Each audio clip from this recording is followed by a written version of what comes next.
interest. And now a House Homeland Security hearing on threats to U.S. cybersecurity, in particular from foreign nations, with testimony from former government and private sector cyber officials. This is 2 hours, 35 minutes.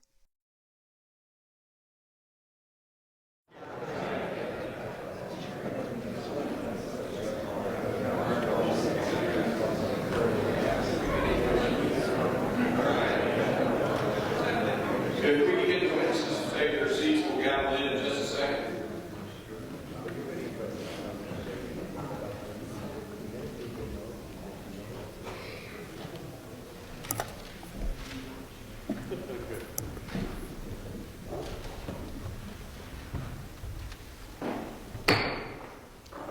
The Committee on Homeland Security will come to order without objection. The chair may declare the committee in recess at any point. The purpose of this hearing is to examine the growing cyber threats to our homeland, the actors, the tactics, and the trends. Specifically, we're going to delve into the risk posed by the People's Republic of China, which has burrowed into our critical infrastructure and compromised our telecommunications networks. We will also discuss the threat posed by our other three nation-state adversaries who leverage cyberspace: Russia, Iran, and North Korea. I now recognize myself for an opening statement. Good morning, everyone. Now that we are officially organized as a committee, I'd like to welcome everybody to the 119th Congress, or as we were discussing a little earlier, the 119. We have lots of work to do to support and secure the homeland, and that is why cybersecurity is our top priority. And it is why the topic of our first full committee hearing is cybersecurity.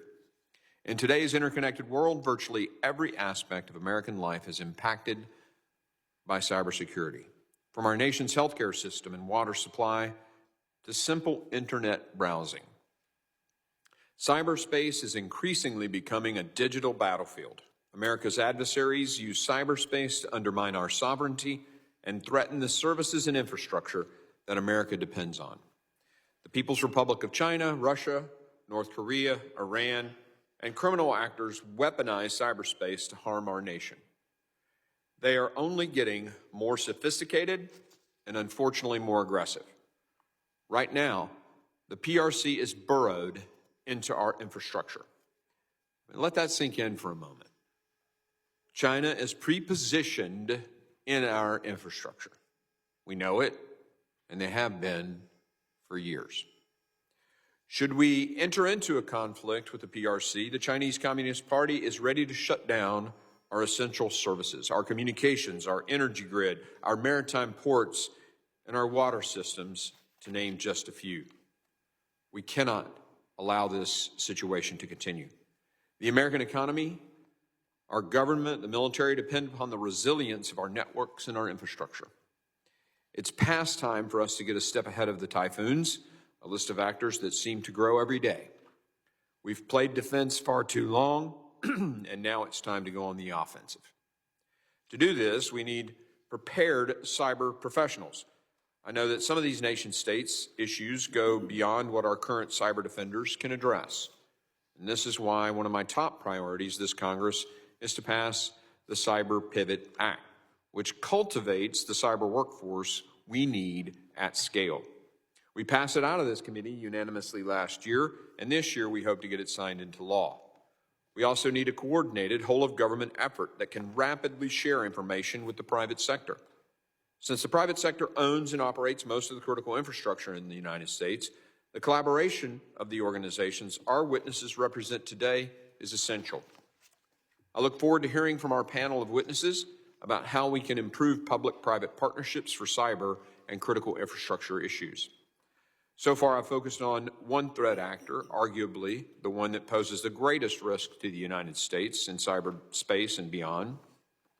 However, there are many other threats that we must be prepared to address simultaneously. For example, the Iranian Revolutionary Guard Corps has targeted our elections, notably hacking the Trump campaign in the 2024 cycle.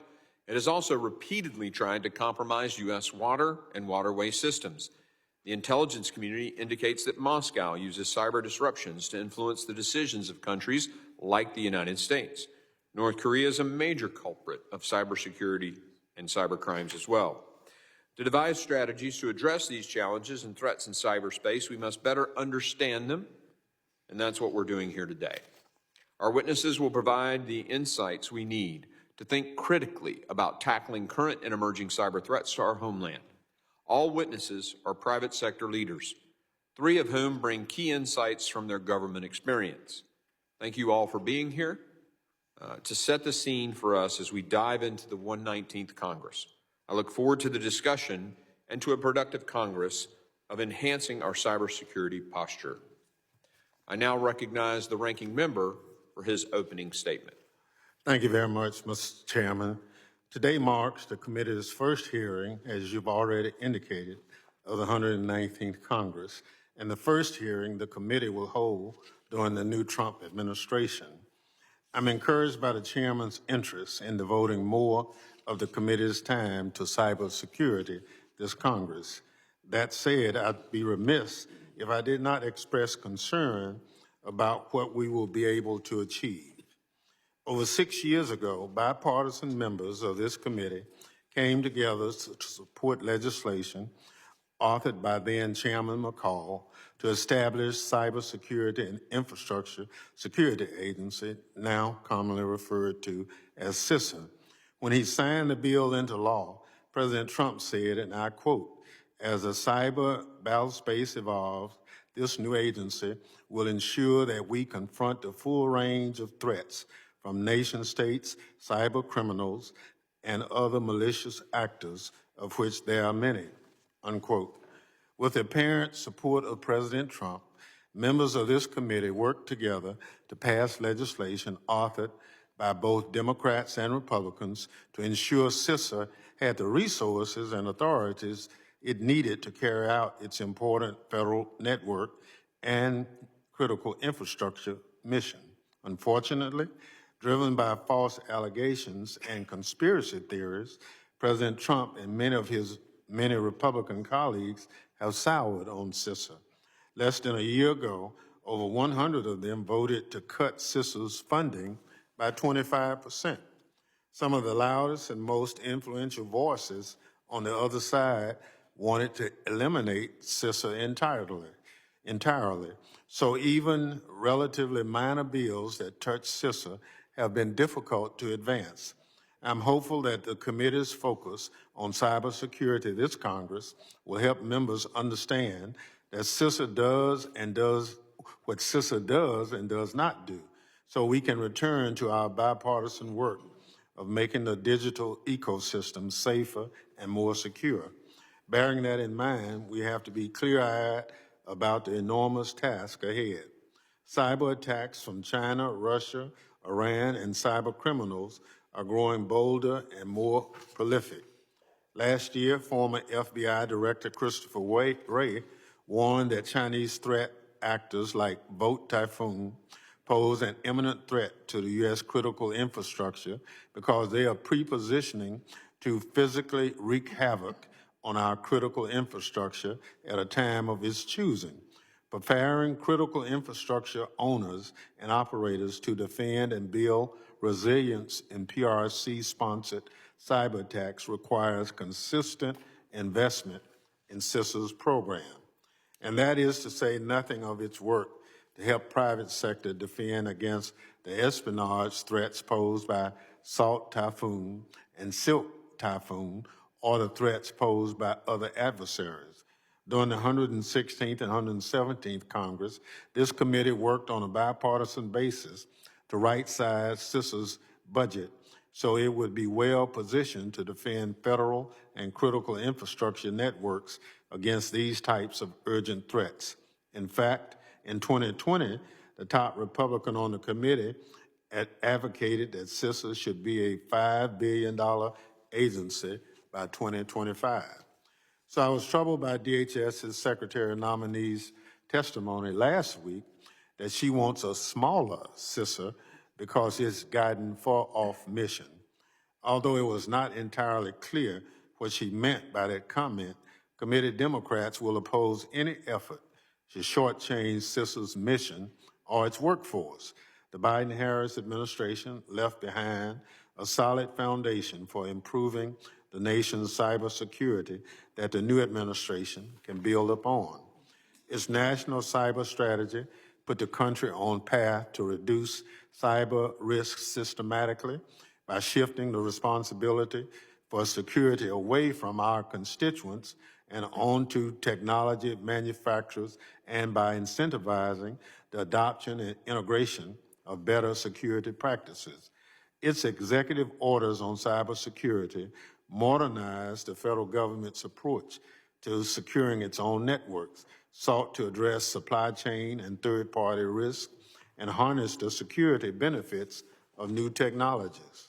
For its part, CISA launched a successful state and local cybersecurity grant program, led efforts to improve the security of the technology we use through its Secure by Design program, and began to mature its operational collaboration activities through the Joint Cyber Defense Collaborative. The new administration should not reverse course on this hard-earned progress.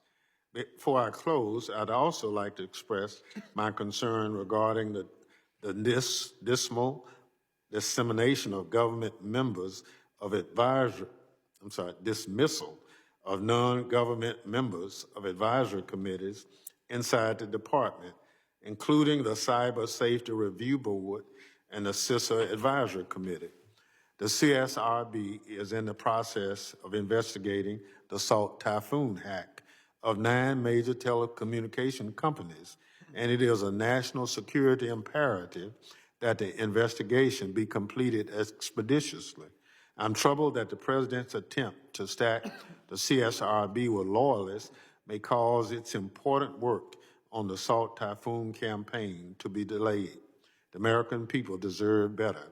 With that, I thank the witnesses for being here, and I yield back the balance of my time. Thank you, Ranking Member. Other members of the committee are reminded that opening statements may be submitted for the record. I'm pleased to have a distinguished panel of witnesses before us today, and ask that our witnesses please rise and raise your right hand.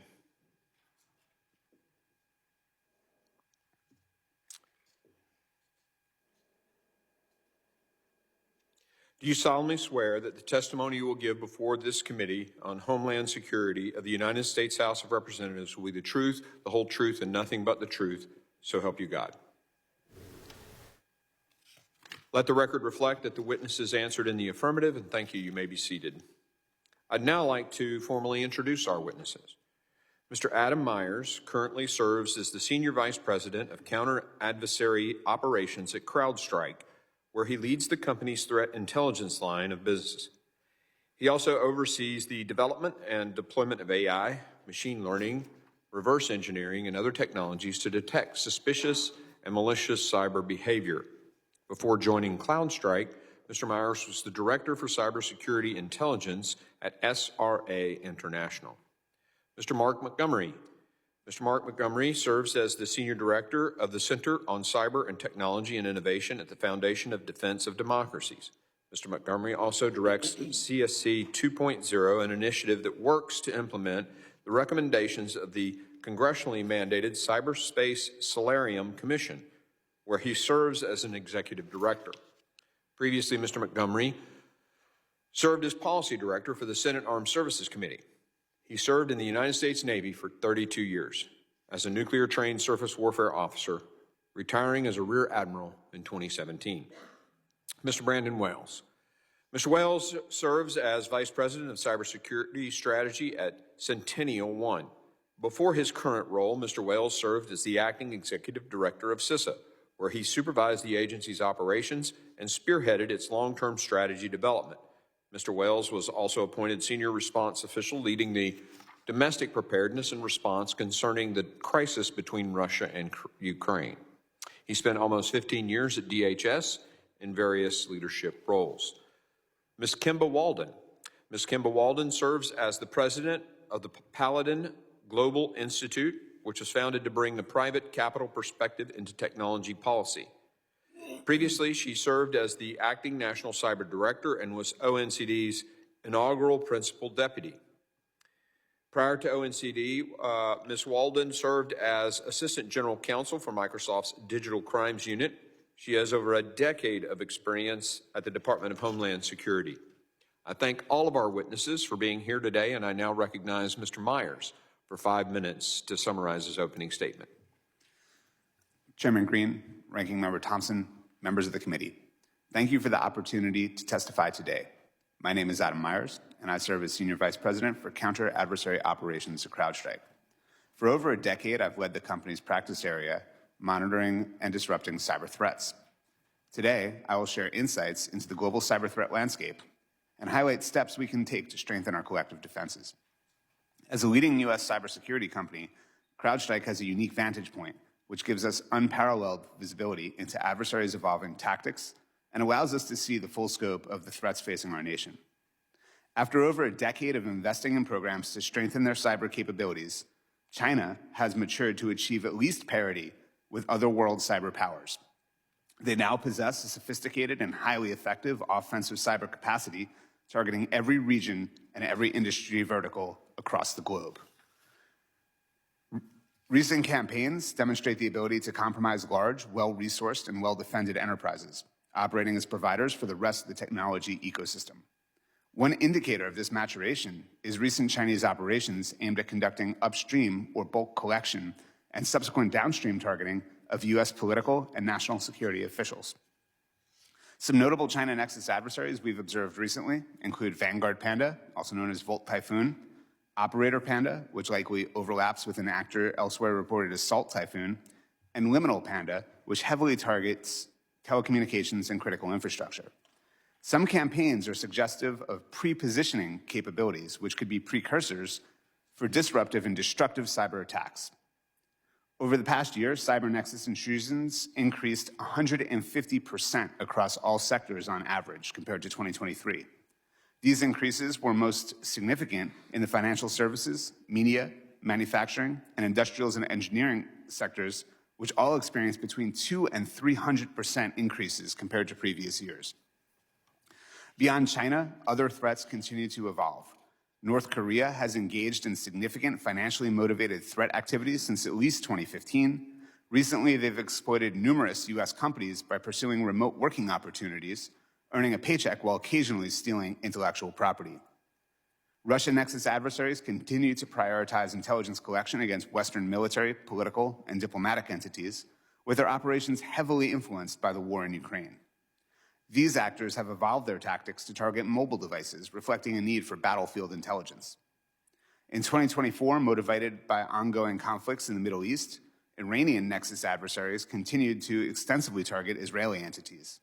One threat actor, Charming Kitten, collected intelligence on regional policy experts, while others conducted destructive operations and information operations. They've also begun leveraging artificial intelligence to enhance their capabilities, including vulnerability research and exploit development. From a criminal perspective, ransomware threats continue to impact all geographic regions and industries. Hacktivists, for their part, continue to grow in sophistication and also increasingly engage in for-profit e-crime in addition to pursuing social, political, and terrorist agendas.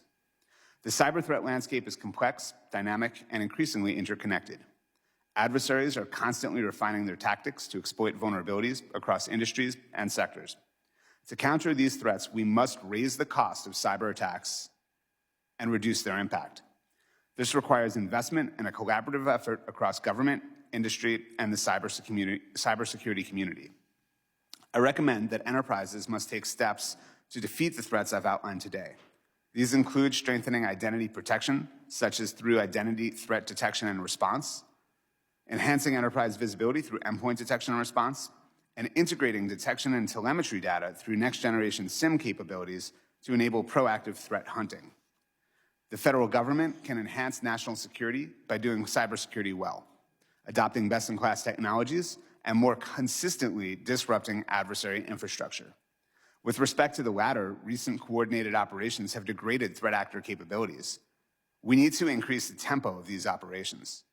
For Congress's part, it's appropriate to perform oversight to ensure federal agencies are actively pursuing the objective outlined above, as well as ensuring resource alignment and accountability. Further, it's worth contemplating the use of tax credits, rebates, and other incentives to make best-in-class cybersecurity tools and training more accessible. As the federal government takes on initiatives to modernize and create efficiencies during this period of transition, as well as review and deprecate legacy programs and systems, there's a significant opportunity to move the needle in each of these areas. Thank you again for the opportunity to testify today, and I look forward to your questions. Thank you, Mr. Myers. I now recognize, I guess it's Rear Admiral Montgomery. Yes, sir. Rear Admiral Montgomery. Yes. For 5 minutes to summarize his opening statement. Thank you. Thank you, Chairman Green, Ranking Member Thompson, members of the committee, for inviting me here today. Since 9/11, every president has stated that defense of the homeland is the nation's #1 priority. And despite this attention, as President Trump takes office this week, the homeland has never been less secure. While America does remain at risk from physical attack by terrorists and even missile attacks from Russia and China, the most persistent vulnerability is the threat of cyber attack.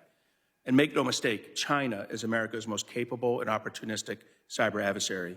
Look, China's not alone. As was mentioned, Russia, Iran, North Korea, criminal actors, they all had banner years in 2024, penetrating U.S. networks, conducting espionage, extorting ransoms, stealing sensitive data. But of greatest concern to me is China's Typhoon operation, which involves Chinese hackers installing malware within infrastructures. This malware lies in wait, ready to disrupt and destroy U.S. systems at a time of Beijing's choosing. This campaign penetrated numerous critical infrastructures in the United States, including ports, energy systems, and water utilities. As a military planner, I used to call this operational preparation of the battlefield. China's overarching goal in executing an operation like Typhoon is to disrupt or degrade America's rail, port, and aviation systems so that the U.S. cannot rapidly mobilize military forces and get military equipment, personnel, and supplies to the battlefield.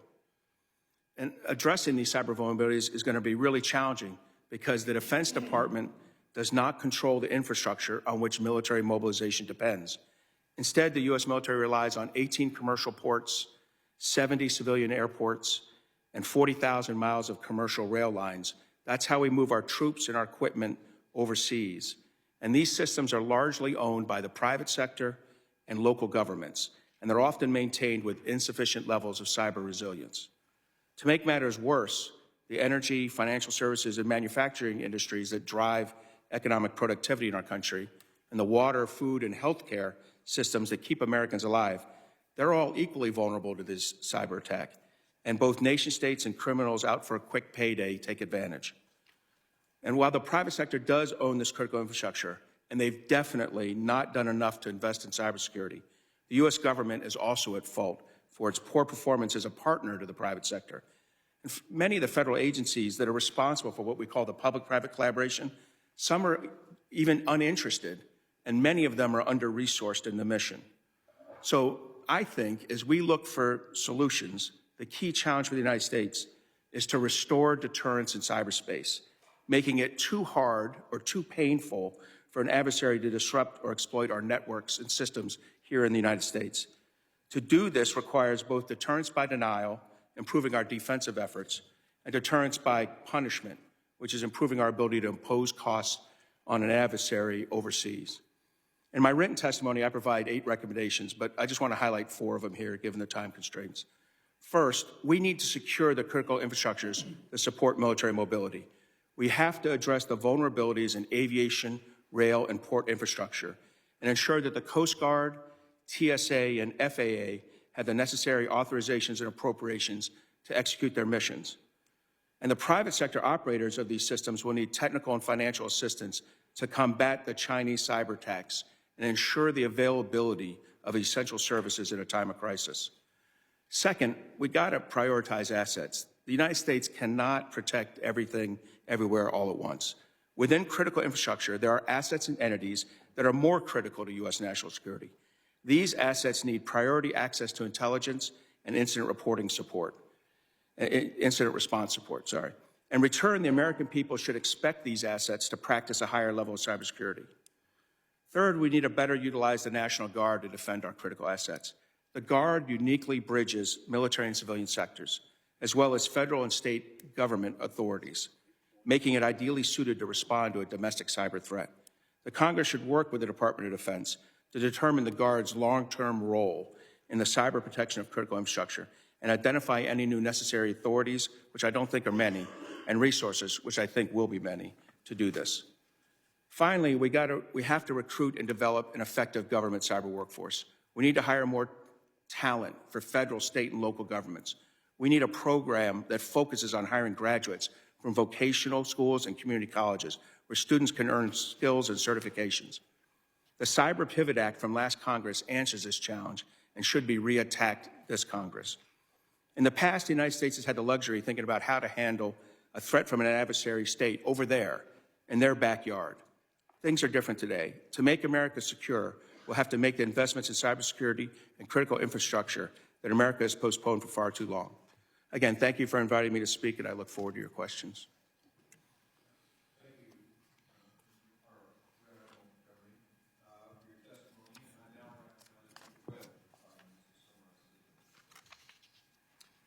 Chairman Green, Ranking Member Thompson, and members of the committee, thank you for the opportunity to testify today on global cyber threats, a subject that I've spent nearly 2 decades focused on in government service and in the private sector.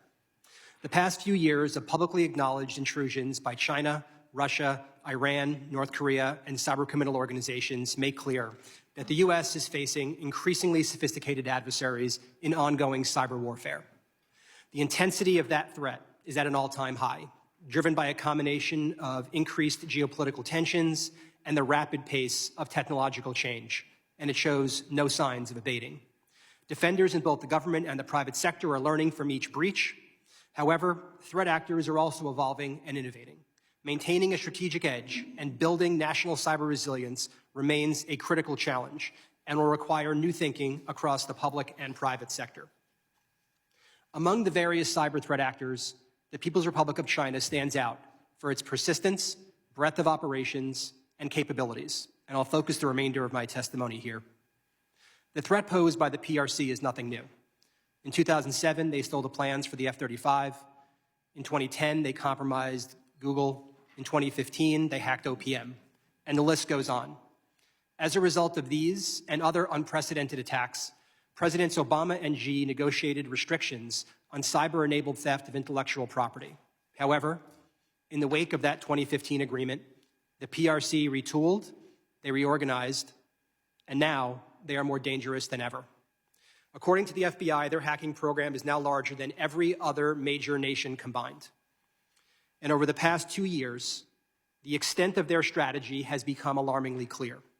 In 2023, Microsoft and the US government uncovered that Chinese actors associated with the People's Liberation Army were pre-positioning on US critical infrastructure, preparing to launch disruptive or destructive attacks during a crisis or in the prelude to war. That summer, Chinese actors compromised Microsoft signing keys, granting them access to nearly anyone's email on Microsoft Exchange Online. Late last year, it emerged that Chinese Ministry of State security actors had breached major US communications companies. The PRC's objective is unambiguous. They are preparing for war on the networks of America's businesses, infrastructure, and government agencies. Their goals are to prevent the United States from defending its partners and allies by disrupting our ability to project power into the Pacific, and to weaken America's resolve by causing societal chaos inside the homeland. Our response must be equally clear-eyed through a whole-of-society effort that combines government resources, authorities, and expertise with private sector innovation, insights, and reach, all underpinned by the support of the American people. Which brings me to a series of recommendations. First, the federal government should continue strengthening and centralizing critical cybersecurity capabilities within CISA, streamlining regulatory oversight of industry, and regulating smarter rather than simply more. Additionally, the government must fully leverage its tools alongside those of our partners and allies to disrupt and deter adversaries wherever possible. Second, business leaders, particularly in our nation's critical infrastructure, need to understand that the government cannot save them from all threats. Cyber risks are core business risks, and therefore companies are ultimately responsible for their security and resilience. More importantly, if they are not already preparing for a crisis with China, they're late. Third, the government, industry, and the public must collectively demand more from technology product and service providers. We cannot secure our diverse infrastructure one system at a time, unless the technology we depend on is secure by design, by default, and in operation. We will remain at the mercy of our adversaries. Finally, we must be transparent about the sources of the cyber threats we face. Vague terms like Typhoon or Panda are fine for internal actor tracking, but in the broader public discourse, they obscure rather than clarify that foreign military and intelligence agencies are actively planning to attack systems critical to public health, safety, security, and economic well-being. Calling these actors by name is essential to fostering public understanding and engagement. And time is not on our side. President Xi has instructed the PLA to be ready to militarily retake Taiwan by 2027. This means the US government, industry, and allies have only 2 years to prepare.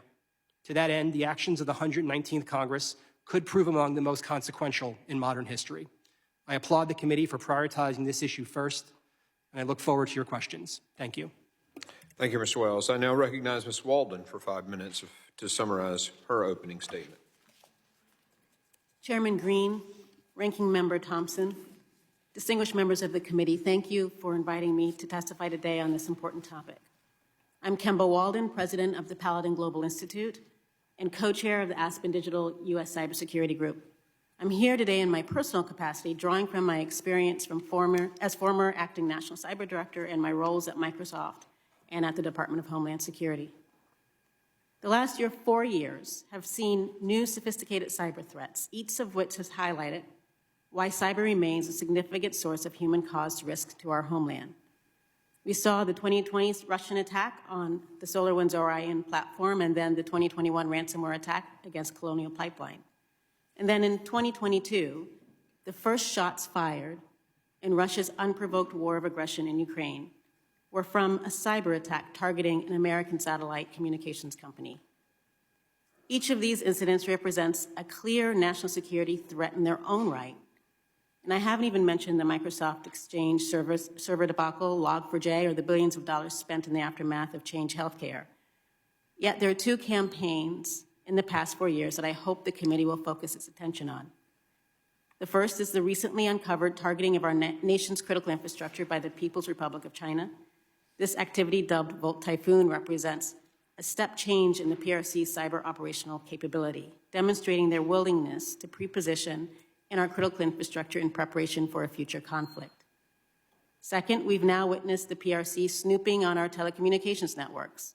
Salt Typhoon shows the PRC investments are paying off in truly a scary fashion, as they have accessed the beating heart of the internet itself. I raise these 2 examples to highlight the stakes we face. The PRC's capabilities are rapidly improving, and we have seen from their behavior that they are ready to use cyber tools to attack our critical infrastructure. But despite these threats, there are key steps that Congress and the new administration can take to increase our resilience and improve the nation's cybersecurity posture. We must strengthen national cybersecurity by clarifying roles and responsibilities of the private sector and government, upskilling our collective workforce, and embracing technological innovation. On the first, the roles and responsibilities front, there are 3 legislative actions that I would offer as low-hanging fruit for you to consider. The Cybersecurity and Information Sharing Act of 2015 expires in September.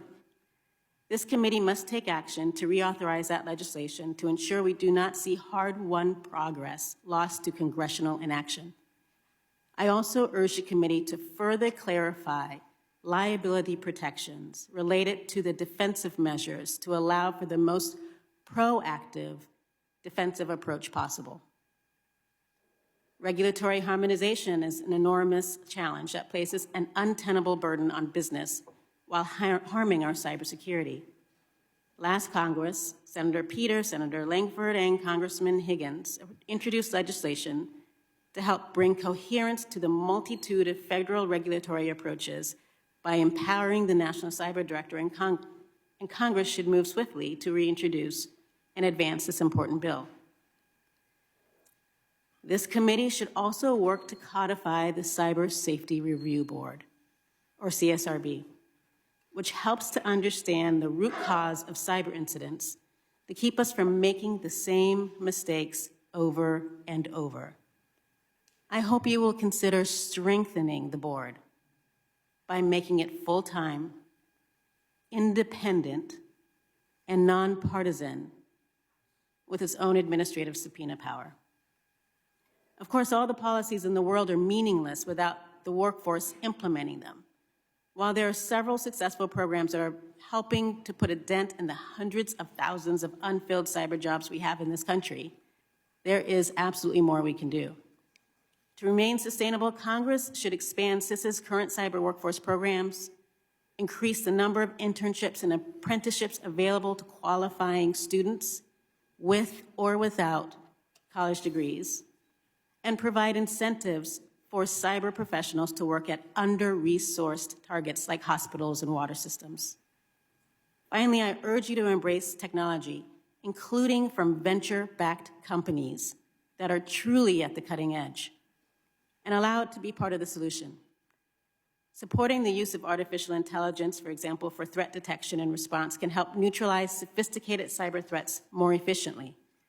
Distinguishing between our digital presence, knowing who's who and that you are you, is of paramount importance to cybersecurity. For the federal government must update its digital identity guidelines to prevent unauthorized access, phishing, and email-based attacks, and decrease cyber fraud of public benefit programs. In conclusion, the global cyber threat landscape requires a coordinated, proactive approach, combining legislative action, technological innovation, and operational collaboration. Acting together, we can protect our national security interests while fostering innovation and economic growth. Thank you again for the opportunity to appear before you, and I look forward to your questions. Thank you, Ms. Walden. Members will be recognized in order of seniority for their 5 minutes of questioning. I want to remind everyone to please keep their questioning to 5 minutes. An additional round of questioning may be called after all members have been recognized. I now recognize myself for 5 minutes of questioning. Over the last year, the U.S. government has discovered a number of PRC state-sponsored threat actors deeply embedded in and across the nation's critical networks. Volt Typhoon, Salt Typhoon, Flax Typhoon, and most recently Silk Typhoon have compromised our critical infrastructure, hacked sensitive communications, breached federal workstations, etc. I appreciate Mr. Wales' comment about these names seemingly masking the real true identity of the threat, and I take that to heart. We need to call China out aggressively on this. It's alarming that most of our critical infrastructure systems have been violated right under our noses. Mr. Myers, can you explain the PRC's playbook on how each of the Typhoon operations, or how China's cyber war against the United States is, how they're doing it? Thank you, Chairman. China has engaged in, as I mentioned, a maturation in how they conduct these operations. Today, they're using exploits that target external-facing devices that are connected directly to the internet, that effectively bridge enterprises to the internet. These devices are often unmanaged. In many cases, they may be legacy or have proprietary capabilities. That means that they don't run modern security tools. And China's also nationalized. Can you give an example of one of those? Like, are we talking about a Fitbit on your wrist, or I mean, what are we talking about? Sure, like a router or a VPN concentrator, things that are meant to connect the enterprise to the network or allow remote users to authenticate in, are some of the nodes, so to speak, between silos. Yes, sir. Got it. And these are highly prioritized and highly valuable targets for these threat actors. They've nationalized their vulnerability research program. In 2018, for example, they changed the national security law in China, and all vulnerability research has to be submitted through the Chinese government. Whereas here in the United States, we follow something we call responsible disclosure, where if I find a vulnerability in a product, I notify that product vendor in order to try to get it fixed. They're effectively nationalizing that resource so that they can use that for exploits against American technology and American companies. Once they gain that access, they attempt to remain stealthy and either conduct espionage in order to inform political and military decision-making, or in the case of Vanguard Panda, also known as Volt Typhoon, the pre-positioning that we've discussed here, which would be potentially useful to bring down some of these networks that Mr. Montgomery mentioned in time of conflict. One of the questions I have of all of you, and I'm not going to ask for an open answer today, but I'd like to ask if in writing you could give your opinions and thoughts on how we address the issue of first to market for software and the vulnerabilities that it creates, that incentive to be the first to market. I get the economic benefit, the competitive advantage that comes from being first to market, but what can we do as a government to not suppress, our economic competitiveness, but at the same time address something that's very difficult, and that is the vulnerabilities that come when software companies rush stuff to market. So again, not for an answer today, but if you would, I think that's something that's really important and on my, to tackle this Congress list. I want to ask, or just, I only have a minute, Rear Admiral Montgomery, you mentioned the National Guard and their importance in the defense of the nation. One of my National Defense Authorization Act amendments last cycle, I'm going to bring it forward again this cycle, is to put a cyber defense unit, National Guard unit, in every state. As much to help, our own national defense, but really because the states can then, put those guys on Title 32 and use them in the event that, because our local governments and our states are getting hammered just as much as the federal government is. And I wanted to get your thoughts on that while I had a few seconds. Yes, well, I agree, and I agree for several reasons. One, governors have authorities that at the state level that the federal government doesn't have. So actually having them local like that's good. Two, they have relationships within the community already. They come from companies there. And I do think you need it widespread because a state will lend, disaster response to a state 6 or 7 states away because they can look at a weather map and say, I'm not going to have the same event. But if a cyber event starts to unleash itself, governors are not going to be that comfortable lending their limited cyber capabilities to a state that doesn't have them. So I do think there's value in having a more robust National Guard capacity, and having it across all 50 states and 4 territories is probably the right answer. Thank you. My time has expired, and I now recognize the ranking member for his 5 minutes. Thank you very much, Mr. Chairman, and I applaud your effort on identifying cyber security as a critical area for this committee to look at. And if I would capsule the testimony, we do have a problem. The question is, are we addressing it in the best manner? One of the things we did was create CISA as part of the fix. I guess the question is, do you see a continued role for CISA? And is there some other roles that CISA might play, since that's kind of where we are today? And I'll start with you, Mr. Myers, and we'll kind of go down. Thank you, Ranking Member. We would happily work with any federal agency that is charged with securing the cybersecurity of the United States. As far as which agency is appropriate, I defer to the federal government on that one. I do believe that we need a CISA, and the specific one that you all have authorized. You've worked the last 4 years to modify CISA's actual authorities year after year. I do think I'd like CISA to focus on their role as the risk manager for the country. In other words, bringing together risks from all the different sectors and understanding which are the #1 risk areas that we need to address. I've pointed out rail, ports, and aviation. That cuts across multiple federal agencies. So you do need one quarterback of the team to bring together all the different risks that they've assessed and provide that guidance. The current, Brandon in his last job, CISA made a recommendation to the White House for that. And the National Security Memorandum 22 that came out gave him kind of a lukewarm responsibility. I'd give him the full-on responsibility as a sector risk management leader for the federal government and making sure we work well in a public-private collaboration. So yes, we do need a CISA. We probably need a CISA that's envisioned differently than the last two presidential administrations have aligned it. Sir, CISA is essential, both because it has unique sets of authorities and resources to tackle this problem.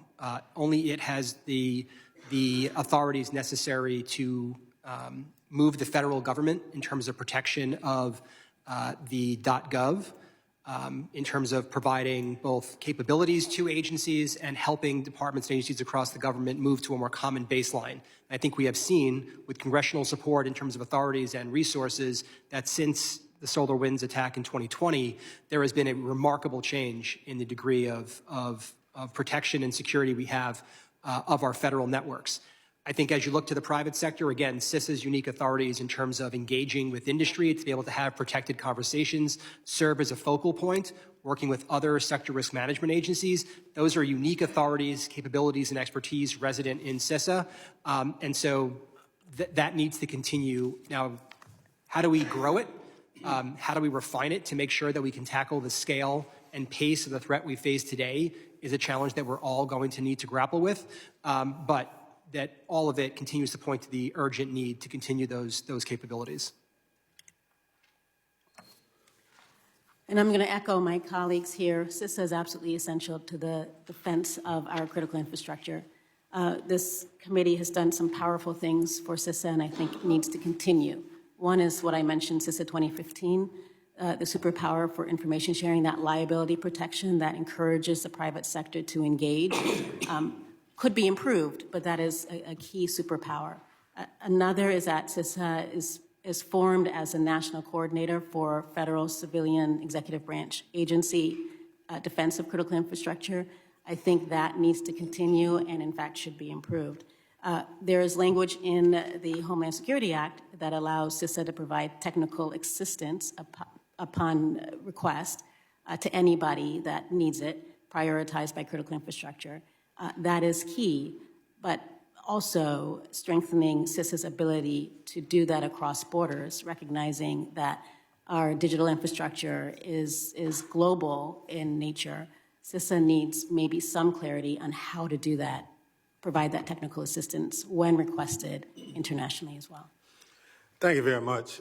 Mr. Chairman, I think it's clear that whatever CISAs end up being, that it appears that at least 3 of the 4, and maybe the 4th witness say, if it's CISA, I'll work with CISA, that we need to make sure that that mission that CISA presently undertakes is maintained, and with some of the enhancements offered, the coordination and other things, I think is very important. So with that, I yield back. I thank the gentleman, and I now recognize the former chairman of the committee and the the chairman emeritus, Mr. McCall from Texas, for 5 minutes. Thank you, Mr. Chairman. Thanks for holding your first hearing on this very important topic. And as the ranking member stated, a very bipartisan issue. The ranking member and I passed the Cybersecurity and Infrastructure Security Agency Act in 2018 because it was a civilian agency we thought best capable to interact with the private sector.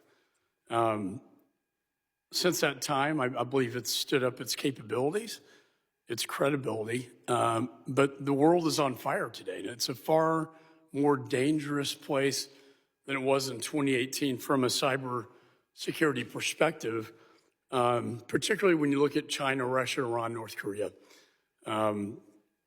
I was sanctioned by China. I'm the target of a disinformation campaign by China, along with 3 other members, one of whom now is the Secretary of State, Marco Rubio. So I've kind of firsthand witnessed this. But I think one of the most frightening things to think about is this ability to pre-position malware on critical infrastructure to give them the capability to turn the switch off. at any given time, and then to bring darkness to the entire East Coast or to ports, you know, in New Orleans or Houston. Can you, maybe Admiral, start with you, explain how that exactly works and what can we do to fortify and strengthen these critical infrastructures? Thank you for the question. I'm sorry, I was going to Admiral. Sorry. Yeah, thanks. Thank you, sir. Look, you're right on. That to me, this was a prompt jump. In other words, what we discussed previously was intellectual property theft. There's been espionage. This operational preparation of the battlefield. It is a war-making action, and you know, we have to take it much more seriously. I think that the idea that they've pre-positioned malware or that they have capabilities that lie in wait that can come out at the right time as we're making a decision to move, to respond to a crisis in Taiwan or a crisis in the Baltic states. Transcom operates on these unclassified networks with civilian systems. This is why I think former Representative Waltz is right in the sense that we have to go on the offensive. We now have to actually publicly execute operations against Chinese cyber infrastructure to say, we know you did this, we know you used this infrastructure to do this, and we're going to remove that infrastructure from your capability. Well, we may sacrifice a tool, we may sacrifice an access, but I think the military, Cyber Command and the intelligence communities have lots of tools and lots of accesses, but we need to demonstrate publicly, and we should attribute it to ourselves. Say, we did this because of what you did. Otherwise, the Chinese are going to keep doing what they're doing. I totally agree. We need to call them out for this. We know that in the event of an invasion of Taiwan, they will shut down their entire grid and shut down all their cyber, and including probably hit the west coast of the United States at the same time. How crazy would we go if we found 20 satchels of explosive strapped to different electrical power grids or port cranes around our country and could attribute it to China or Russia?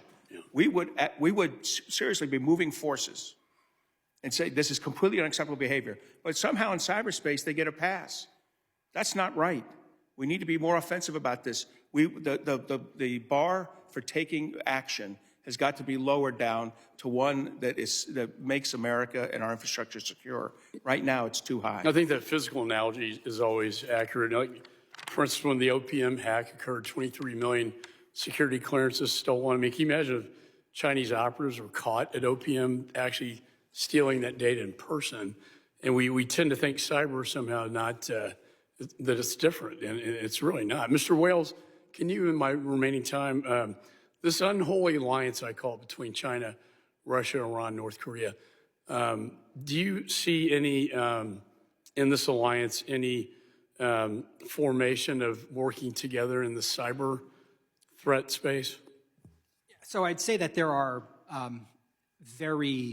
some but limited connections at this point, in part because there is not a significant degree of trust amongst those countries, despite their willingness to work together in very isolated places. There have also been caught conducting operations against each other, which is one of the reasons why they don't have a tight of an alliance as, let's say, the United States does with its Five Eyes partners, where it's much closer sharing of information, conducting joint operations, et cetera. We don't see that yet amongst our adversaries, but that is changing. We're seeing closer connections in places like Ukraine in terms of Russia, Iran, North Korea, et cetera. So we obviously have to carefully watch that space very carefully. I pass the cyber diplomacy act to help coordinate and deal with that on the defensive side, but I know my time has expired. And thank you, Mr. Chairman. Gentleman yields. I now recognize the ranking member of the Cybersecurity and Infrastructure Subcommittee, Mr. Swalwell, the gentleman from Palo Alto, California. Bay Area. Region of the Bay Area. Thank you, Chairman. This is an important topic. It's a bipartisan topic. Andrew Garbarino and I work very closely together on the subcommittee. But as the senior Californian on the committee, and a committee that has jurisdiction over emergency management, I just briefly wanted to express my heart breaks and beats for the people in the Los Angeles area where 28 have died, thousands of structures have been lost. Brave firefighters and first responders continue to battle the fires today as unseasonable and unpredictable winds ravage the area. And my ask of my colleagues is to just work with the representatives from that area as we have worked with representatives from every area in America that's been affected by a disaster before. And we've seen in Tennessee, for example, since 2020, $39 billion from disasters. Since 2020, Texas has had $68 billion in disaster damage. Louisiana has had $34 billion from Hurricane Francine. Mississippi has had $30 billion. Florida, hit by Hurricane Milton and many other hurricanes, has had $30 billion. New York has had $31 billion in damages. Georgia has had $49 billion in damages. Alabama's had $32 billion in disaster damages. Oklahoma has had $30 billion in disaster damages. Arizona's had $9 billion in disaster damages. South Carolina has had $31 billion in disaster damage. Colorado has had $22 billion in disaster damage. Pennsylvania, $41 billion. In North Carolina, $37 billion. It's not a matter of if a disaster will hit your district or area if you are in Congress. It's just a matter of when. And the theme has always been that we come together, and I hope that's the case now. Last week, when I visited one of the affected areas, I stood with a mother at what was once the site where she and her husband raised their two little kids. And as she looked for any memento that she could take back to the kids, she saw that their lives in their home had been reduced to complete ash. She found a shiny metal piece in the ash and noticed that it was a little bowl that her daughter had played with in her make-believe kitchen. And that was all she walked away with to take back to her kids. And she didn't point fingers. She didn't put on a Republican jersey or a Democratic jersey. She just expects that the people who represent her will stand with her and help her find relief in the worst time of her life and the lives of her neighbors. And that's, I think, why we all do this job. So, Mr. Chairman, I look forward to working with the committee to make sure that wherever a disaster hits, we stand up for it. I'm going to briefly now just pivot to Admiral Montgomery, and I appreciate your service, sir, to the country. I have worked in a bipartisan way, and the chairman has supported this work to try and reform CISA, particularly as it relates to JCDC, the Joint Cyber Defense Collaborative, and to set more structure and scaffolding around how individuals are admitted into JCDC and how they could exit if they're not faithful partners to it. Do you see any needed reforms at JCDC? Yes, sir, thank you, and I do. I appreciated the provision you put forward last Congress. I would only say, I would add to it, we need to move the JCDC beyond a Slack channel, which is what it is right now, a non-real-time information exchange. We need to get to real-time information exchange. When the Congress actually passed the provision that the JCDC operates off of, is called the Joint Cyber Planning Office. We had other, I was running the Cyberspace Learning Commission when we put that forward. We had other elements to that were necessary. Those have not yet been passed. I think they need to be authorized because I think the JCDC, to be effective, needs to have a planning element, an information sharing element, which at the speed of data, so you can give threat information to private sector companies at the speed of data, and then a intel working group together that might be at a more classified level. That information sharing, though, has to be at the unclassified level. So I think the improvements in the JCDC through a provision would be an excellent assignment for the 119th Congress. That's really helpful. I'll take that back to our team. Thank you, Admiral. Yield back. Gentleman yields. I now recognize former chair of the Border Subcommittee, Mr. Clay Higgins from the state of Louisiana. Thank you, Mr. Chairman. Gentlemen, ma'am, thank you for being here. Ms. Walden, in your testimony, your written testimony, you referenced the cybersecurity bill. You stated that the bill would help bring coherence to the multitude of federal regulatory approaches. The bill would have empowered the National Cyber Director to convene all of the relevant parties, including independent regulators, to develop a set of cross-sector minimum requirements that would have reciprocity baked in, whereby a business that operates in multiple sectors or that is in the supply chain of many regulated entities would only need to show they met the baseline once. You stated, I'm very confident this approach will both meaningfully improve our cybersecurity posture and reduce compliance costs. I hope Congress will continue last year's momentum and move swiftly to enact this legislation. I thank you for that statement, Ms. Walden, because that was my bill, introduced in the 118th Congress, the streamlining federal cybersecurity regulation, and we are indeed reintroducing that legislation in the 119th Congress.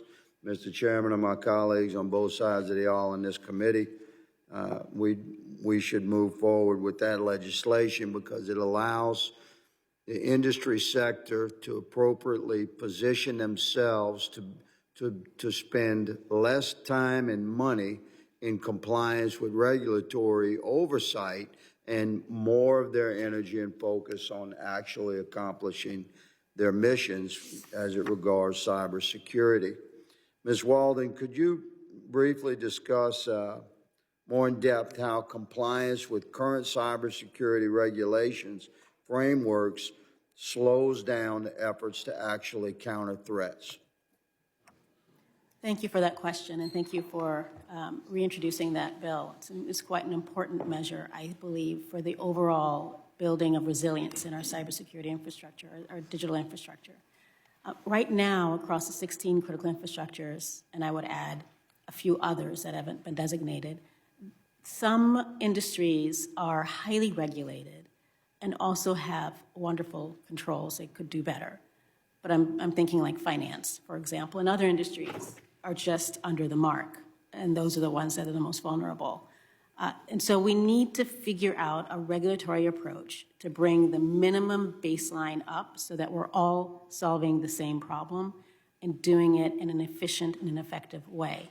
And so the proposition that your bill brings forward is not only do federal departments and agencies that have regulatory authority need to fall in line, but the independent agencies need to do so. And they need to find areas where there's duplicity, and so we can eliminate that, find areas for reciprocity, and then cause all of our infrastructure to have minimum security requirements so that we're not causing them to just spend money on. Yes, ma'am. I agree. I mean, the federal government should be a partner with the cybersecurity industry and the emerging technologies, including AI. We should aggressively support the industry and their ability to actually perform the mission. So regulations and regulatory oversight should not get in the way of that mission. Mr. Myers, my own confidential cybersecurity consultants that have helped me through 8 years in congressional service to We the People happen to be partners with CrowdStrike, and they have shared with me their assessment. They have the best technology, in their opinion, out there, and your Overwatch team is outstanding. So I'd like to address to you, you've been in the business of tracking criminal and state-sponsored and nationalist cyber adversary groups across the globe, and you deploy technologies to detect suspicious and malicious cyber behavior and stop increasingly sophisticated adversaries. Your words. I would ask you to comment on the lack of ability for the security sector to strike back. Would you just address that topic, and I yield to the gentleman's answer. Thank you, sir. The security industry, I think, is primarily meant for defensive posture, one that we take very seriously, and I appreciate your support there. I think that there's a lot to be done to partner with law enforcement and those that have the intelligence community as well, and the military that have the titled authority to take those actions and to support those operations. And happy to share with you some of the previous successes in working through that. And as I mentioned in the testimony, I think it's time that we increase the cadence of those operations. Thank you. My time has expired, but just yes or no. If you had the legal authority to strike back, if Congress gave the cybersecurity industry the legal authority to strike back, would you be able to effectively identify the bad actor and do so? We have the visibility to identify many. Thank you, sir. Thank you, Mr. Chairman, for the indulgence. Gentleman yields. I now recognize Mr. Magaziner, who also is a ranking member, and we appreciate his service for 5 minutes of questioning. Well, thank you, Chairman, and to the ranking member as well, and my colleagues. It's great to be back and to be starting out with such an important and bipartisan topic because the United States faces an incredibly dangerous and growing threat landscape with regard to cybersecurity. We face attacks from international cyber criminal groups, such as the Brain Cipher Group, which attacked my home state of Rhode Island last month, stealing sensitive information from hundreds of thousands of Rhode Islanders. And we also face increasingly brazen attacks from adversarial nations, including China, Russia, Iran, and North Korea. We're all very familiar with the capabilities and increasing aggressiveness of China's cyber warfare campaign, most notably Typhoon, which impacted the data of millions of Americans, and Typhoon, which targets our critical infrastructure. And it's also important that we not lose sight of Russia's aggressiveness against our country as well. This past October, the Justice Department seized 41 internet domains being used by Russian hackers known as the Callisto Group, attempting to infiltrate U.S. companies and government agencies. And by the way, small-town America is not immune from this threat either. Last year, a separate Russian hacking group, the so-called Cyber Army of Russia Reborn, succeeded in disabling a water system in the town of Muleshoe, Texas, and a wastewater system in Tipton, Indiana, among others. So my first question, and I'll throw this out maybe to Admiral Montgomery or to any of you who have this information. If you had to guess, how many people, how many bodies is China, for example, putting into their cyber warfare campaign across all of the various organizations they have? So this would be a guess, and I think if you go into a closed hearing, you might get a more refined answer, but I would say China is around 60,000. 60,000 people. To give you some comparison, the United States Cyber Mission Force, our offensive side, is about 6,400. So China has 10 times as many people targeting us with cyber warfare as we have trying to defend ourselves. And I assume that Russia also, through their assorted organizations, thousands of individuals. So, and first I should say we have an intelligence community element number that we don't discuss, but it's not 54,000 to close the gap. Yeah. Russia has a different number, and Russia's they have both military and intelligence services that do actions, and they have contractors through what's called the IRA, a contracting group, and there's a mix of people in there who do both. And then but their number is much bigger. Global criminal organizations, there are countless organizations and individuals targeting us with hacks, with ransomware, et cetera. During Governor Noem's confirmation hearing to be Homeland Security Secretary, she said that CISA needs to be, quote, much smaller to fulfill their mission. Do any of you agree that CISA should be smaller given the number of threat actors that are targeting the United States every day in the cyberspace? I will take that as a no. I'll also note, by the way, that she was one of only 2 governors who turned down federal grants for her state to strengthen cybersecurity as well. So there's a pattern here that is concerning that I'm sure we will ask her about when she comes before this committee, assuming she is confirmed. I also want to commend, well, a number of the recommendations that have been made I think are terrific and make great sense. I want to commend you again, Admiral, for targeting the issue of critical infrastructure. I'm the co-sponsor of a bill with Congressman Crenshaw called the Contingency Plans for Critical Infrastructure Act to mandate that we identify and have contingency plans for critical infrastructure in the event of a cyber attack. Also the role of the National Guard.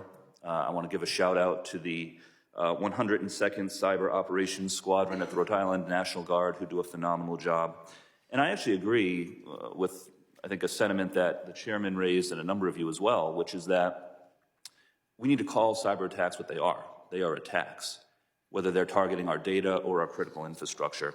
And I would just suggest that when foreign actors put misinformation into our information sphere as well, with the purpose of trying to influence elections or turn Americans against each other by racial lines or religious lines or political lines, that is an attack as well. And we need to call that out for what it is.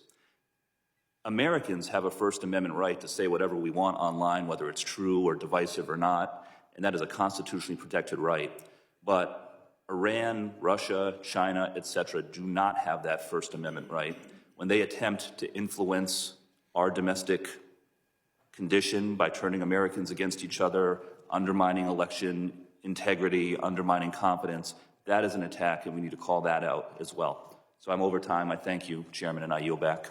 Gentleman yields. I now recognize the Chairman of Transportation Subcommittee, Mr. Jimenez from Florida, for 5 minutes questioning.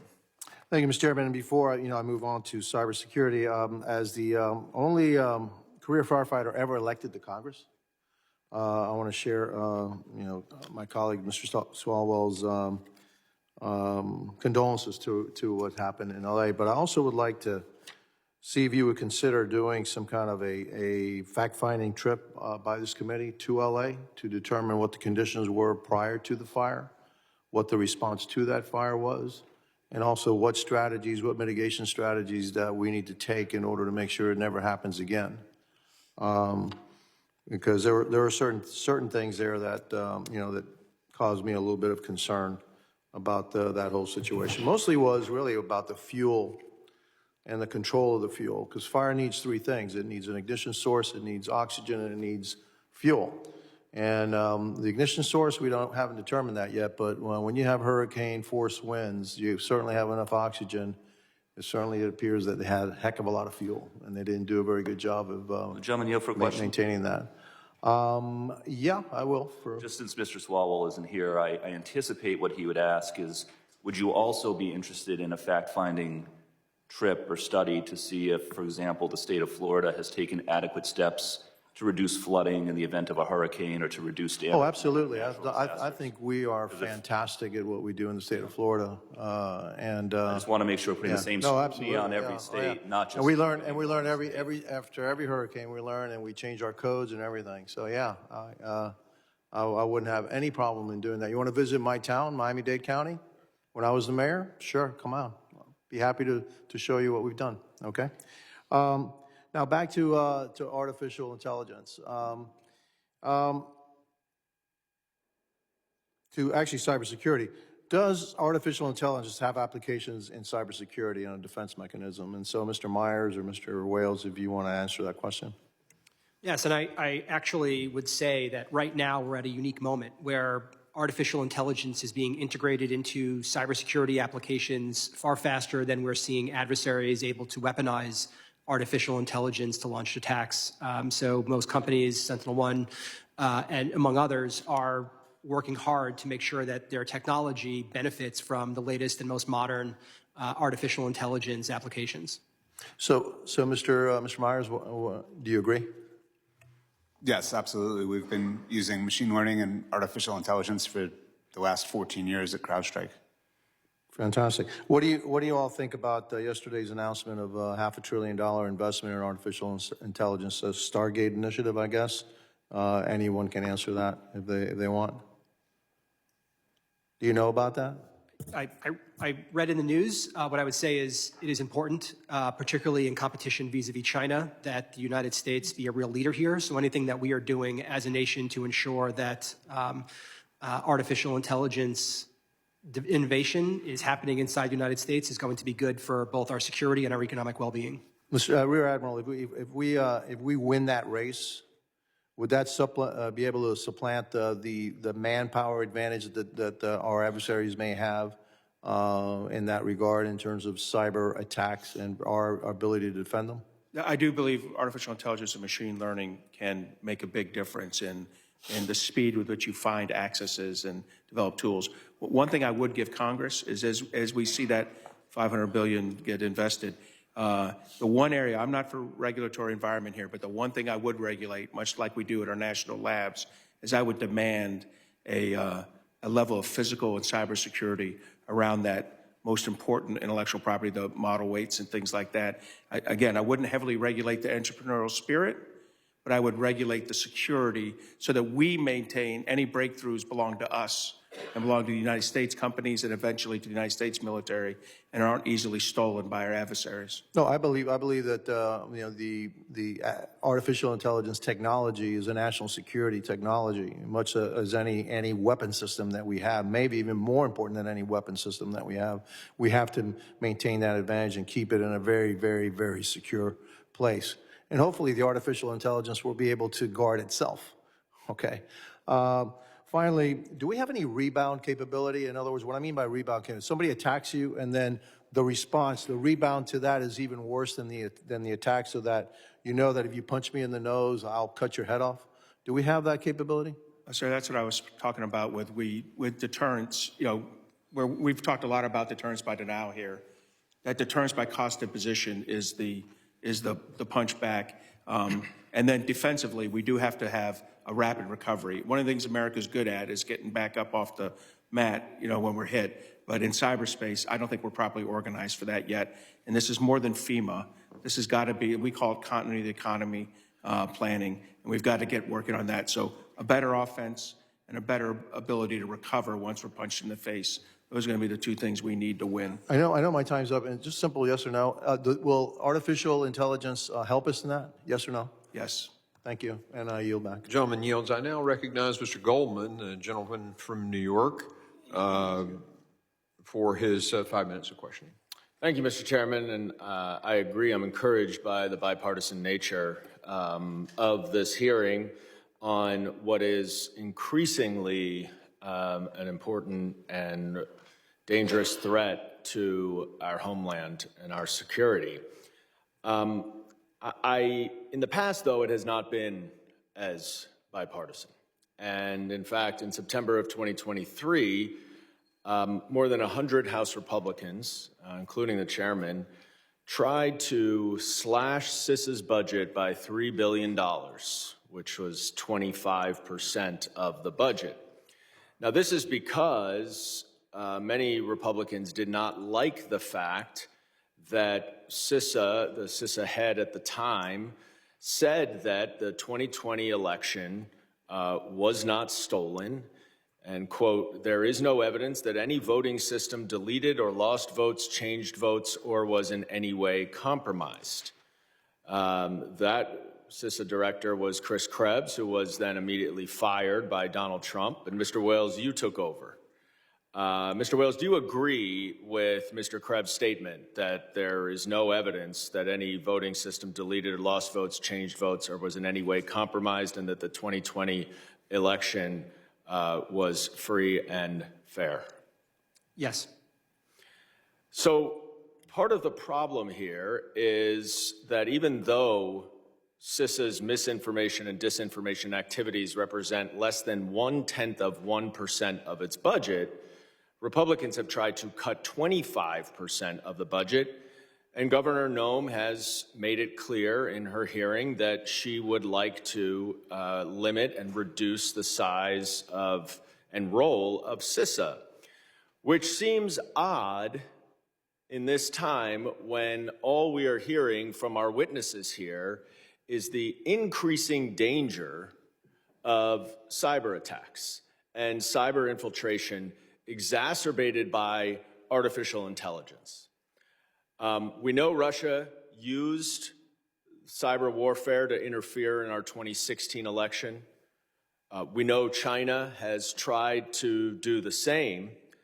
But it's not a partisan issue because Iran tried to do the same thing by infiltrating Donald Trump's campaign.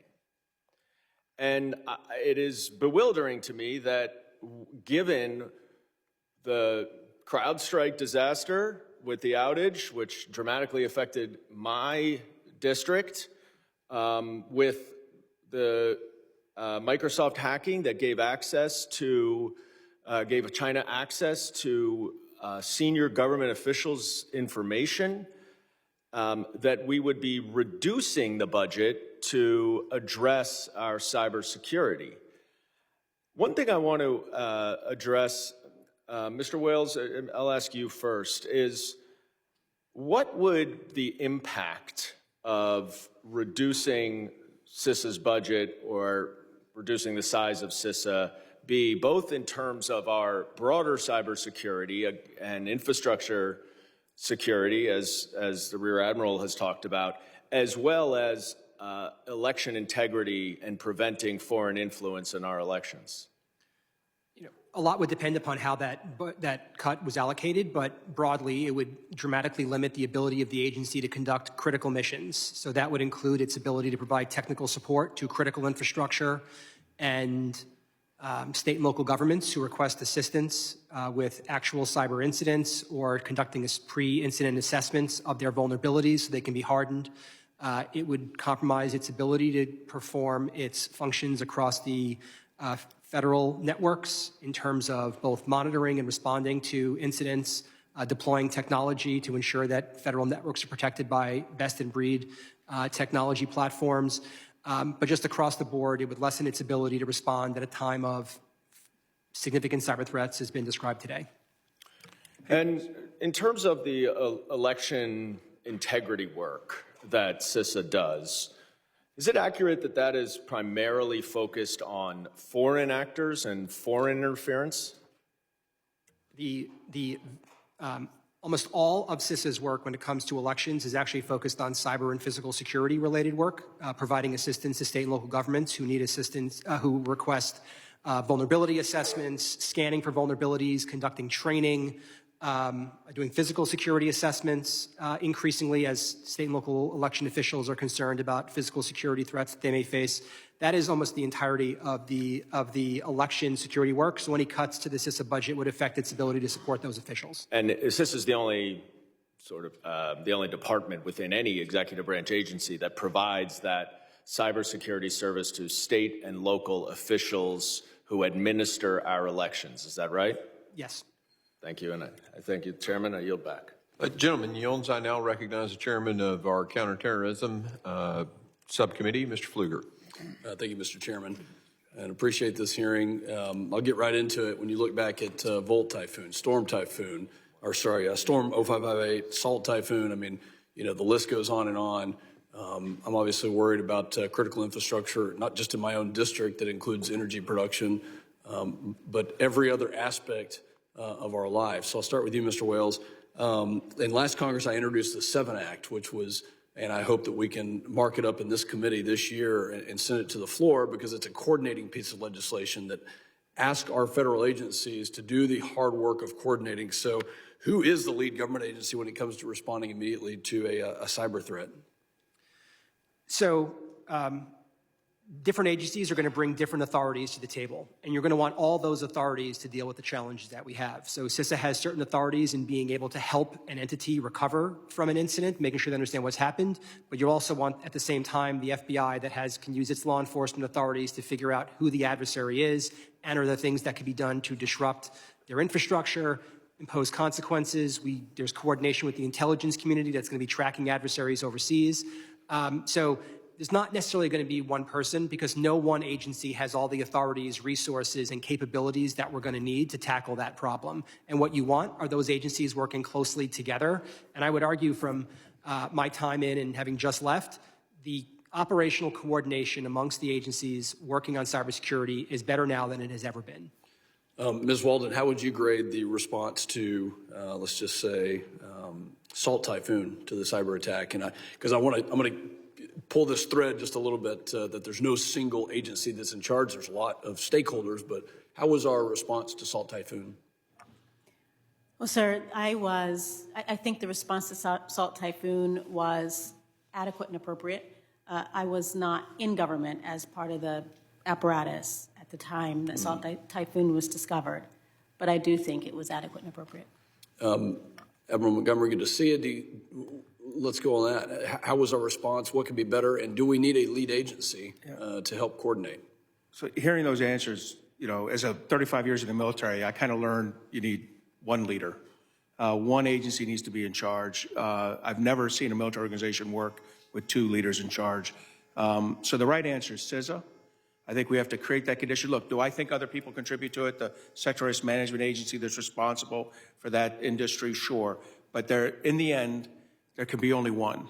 And that leader, I think, needs to be CISA. I think the Biden administration missed a great opportunity to do that in National Security Memorandum 22. Even though CISA was telling them to do it and asking for that lead responsibility, they did not get it. I think we need to, as we redo National Security Memorandums and things, I think an upgrade to that to put CISA in charge. This is a bipartisan issue. Yeah. This committee created CISA. You need CISA to be that leader on the Hill.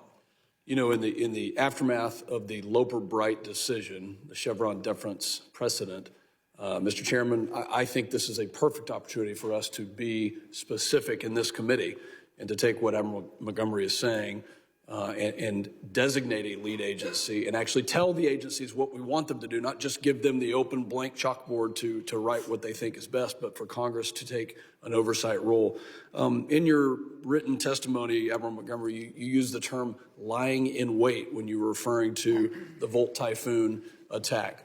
Who is lying in wait now, and what is the next attack that keeps you up at night? And then, Mr. Myers, I want you to comment on the same thing. I think all of the axis of authoritarians could lie in wait. That's China, Russia, India, North Korea. But I think realistically, the countries that are thinking about that they need to stop an American ability to mobilize forces or really weaken our economic productivity is China and Russia. I think China is the predominant actor right now. I think Russia is distracted by other things. I have no doubt that there's Russian malware in our systems with access, with an ability to be accessed at a later date. So it's China, Russia, and we got to keep our eye on. If I had to choose one, I'd choose China. Thank you. Mr. Myers, I'll give you the last 30 seconds. Thank you, sir. These incidents are not over. Salt Typhoon is an ongoing activity by an adversary, as is Volt Typhoon, or what we call Vanguard Panda. So this is something that we need to continuously engage. We need to continuously identify, root them out, and put a stop to them and cut off their access. So I would say that I just want to make that point that this is something that's ongoing. We need to remain focused on it. Thank you for your testimony, Mr. Chairman. I yield back. Gentleman yields. I now recognize Ms. Ramirez for her 5 minutes of testimony. Thank you, Chairman Green. Thank you, and thank you, Ranking Member. Truly grateful to be back in my second term serving in this committee that I believe will need the leadership of all of us, and certainly those of us who have personal experiences with a lot of the work that we do here. So I want to talk to you, Mr. Wales, a little here. You served as CISA's executive director from 2020 until August of last year. And in that capacity, you oversaw the execution of the agency's operations. So you're well aware of how CISA was investing its resources, correct? Yes. So Governor Noem, Trump's pick to lead DHS, has stated that CISA was far off mission from its work to combat mis and disinformation, and that, in quotes, they were using their resources in ways that were never intended. Mr. Wales, I want the record to be clear about how CISA spends its resources. To the best of your recollection, Mr. Wales, how much of CISA's budget is spent on mis and disinformation work? At the last time we looked at this, it was something less than $2 million. So what would that be percent over the entire budget? Far less than 1% of a $3 billion budget. So less than 1% of the total budget. And has CISA mis or disinformation work ever interfered with its ability to execute cybersecurity mission? I don't believe so. Thank you. As part of the bipartisan infrastructure law passed in 2021, Congress provided $1 billion in new grants to state and local governments to enhance their cybersecurity. State and local governments have struggled, we know, to adequately defend their networks, exposing them frequently to cyber attacks, and putting critical public infrastructure at risk. As funding for this program flows to state and local governments, we're also seeing the important progress it's having and addressing in long-standing underinvestment in state and local cyber defense. Unfortunately, this program expires in September. At the same time, we continue to see a rise in global cyber threats. So this is a question I have to all witnesses in the time that I have left. Do you agree, yes or no, that the state and local cybersecurity grant program should be reauthorized? Sir? Yes? Is that? I can't see the names here, so I'm, yes. All right. Yes. Thank you. And let me ask you a follow-up question. And this one would get a sentence or two from each of you. And we're going to be fair here, so we want to make sure everyone gets a little time. What are the national security implications if we fail to adequately defend state and local government networks? I'll start with you. Thank you. Threat actors target state and local governments very frequently, and they understand that those are accesses that can lead to strategic or tactical objectives that will secure their goals. And so I think that we need to make sure that we ensure that those state and local entities and to include school districts are well protected from a cyber perspective. Thank you. Mr. Montgomery? Sure. So state and local governments are the low-hanging fruit. They usually don't have two wood nickels to rub together to increase their, to spend on their utilities, because we as voters don't like to let them increase their rates. But I will tell you, the number one thing they need is workforce. The best way to get it, that's the Pivot Act. So if you bring that back this cycle, I think you're going to attack the number one issue state and local governments have. Mr. Wales? Yeah, I would just say that state and local government agencies are the closest to the American citizens. So disruptions at the state and local level are ones that people feel quickly in their schools, in their utilities that are provided, in the public services that they often get. And so absolutely, this is an area where adversaries target, particularly ransomware groups, but as well as nation states. So it is an area that needs attention. Thank you, Mr. Wales. And Ms. Walden? I agree with all of my colleagues. I want to point out, in addition to everything that they've said, is that state and local entities really need to work on their technical debt, figuring out how to resolve some of their legacy technology so that they are able to withstand cyber attacks that are happening in their backyards every day. Thank you, Ms. Walden. It's clear that reauthorizing is going to be critical for this moment. Thank you so much. With that, Chairman, I yield back. The gentlelady yields. I now recognize our chairman of the Cybersecurity Subcommittee, Mr. Garbarino, the gentleman from New York, for 5 minutes. Thank you, Chairman. Thank you very much for holding this hearing. I love how you had him place the Pivot Act in his last answer and say how he had to pass it again. That was well placed there. Thank you all to the witnesses for all being here. It's great to see you all again. This hearing is very important, and I think your focus on China has been, it's obvious that they are our number one adversary, and if we can combat and defend against China, we can probably defend against everybody else because they're the best at what they do. We have to be better. I want to talk about what CISA should be doing, and are they doing what they should be doing? What else? What other authorities should we give them? Mr. Wales, you were there for a very long time. You were executive director and acting director. What should CISA be doing that it's not doing, and should we give them any more authorities that they don't currently have to step up their game and defend against China? Yeah, so I would say that, looking at CISA's two primary missions in cyber, one is to help protect the federal government's networks, and two, to help support the security and resilience of our critical infrastructure networks. In the federal government space, thanks to a lot of resources and authorities from the government, I think CISA needs to continue the momentum. We are in a much different place than we were in 2020 during SolarWinds. The federal government is far more secure today. It's the reason why federal government agencies identified compromises of places like Microsoft, because of the investments that Congress has made in both CISA and across the federal government. I think there it's about building momentum and keeping that going. When it comes to critical infrastructure, it's a much more challenging problem. It's a much more crowded space. CISA's real role is to be that focal point, to coordinate amongst all of the other agencies that are working in this space. I do think CISA has sufficient authorities, but it's really an issue of scale. Can we meet the scale of the challenge with both technical assistance, training? Do we have the right tools to bring to bear to meet this challenge? And I do think that there are areas that need work, and I'm hoping that the Trump administration will focus on how do we improve the operational collaboration, build on the framework that exists today with the Joint Cyber Defense Collaborative, but take it to the next level, continue to drive improvements in our ability to work side by side with industry on day-to-day operational cyber threats. And I think that is where the most urgent need is. You talk about defending against the federal networks. The executive order that was signed, I think, last week tried to do that with threat hunting. A lot of agencies don't like CISA participating on their networks.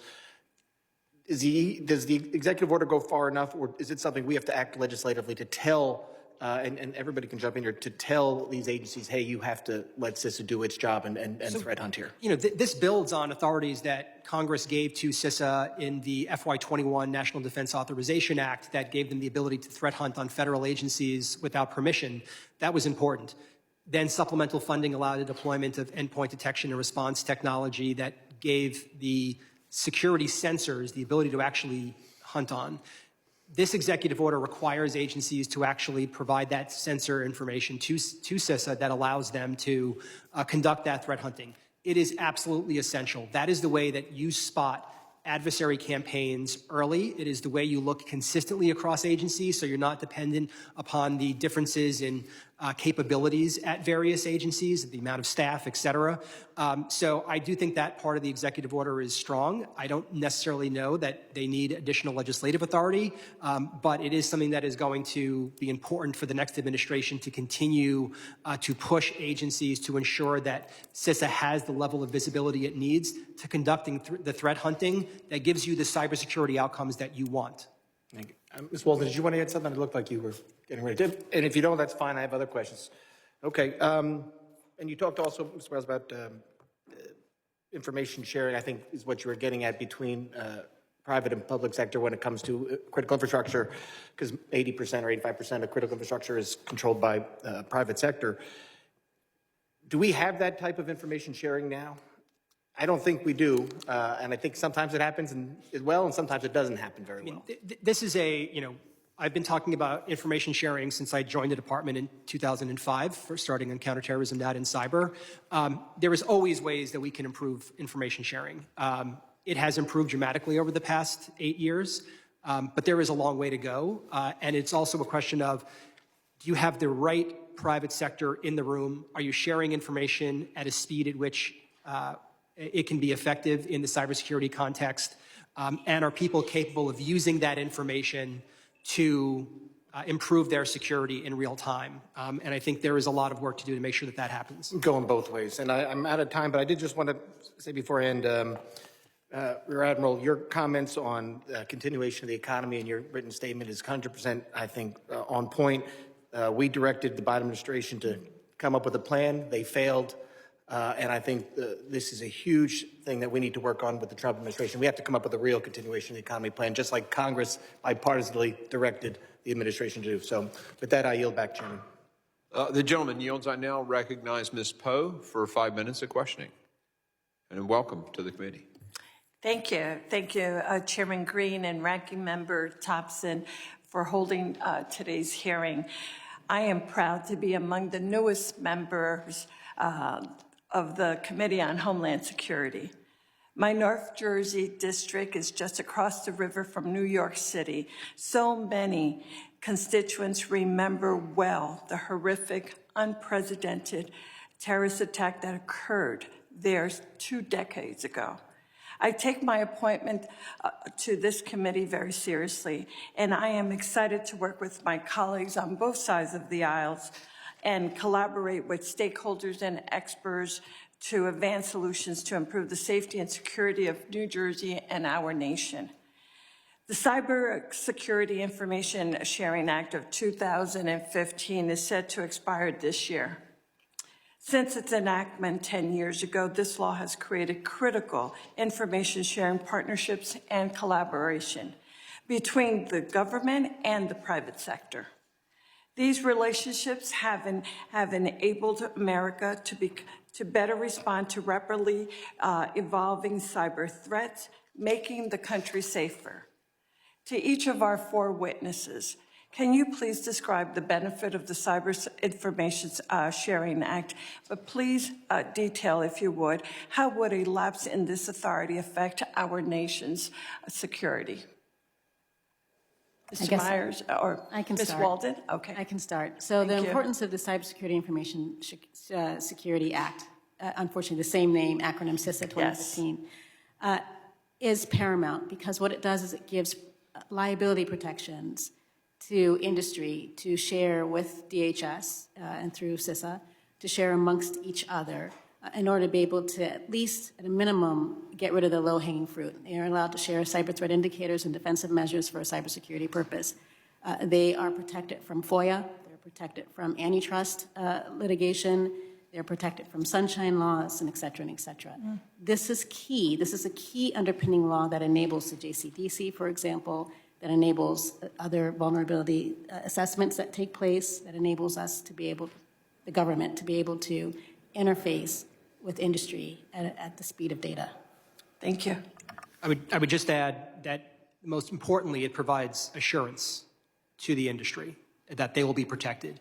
Some people may be willing to share without this law, but the reality is many won't, because they don't have 100% certainty that they're not going to suffer any consequences, whether through some type of litigation or suit. And so ensuring that it is reauthorized is critical for enabling cyber information sharing to happen between the private sector and the federal government as a whole.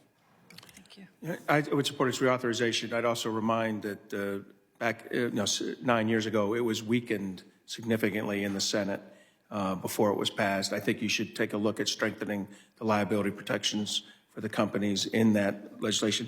And at the same time, I would take advantage of the opportunity to integrate CISA, the Cybersecurity Infrastructure Security Agency, into it, strengthen its ability. As I said earlier, we have to get off a Slack channel.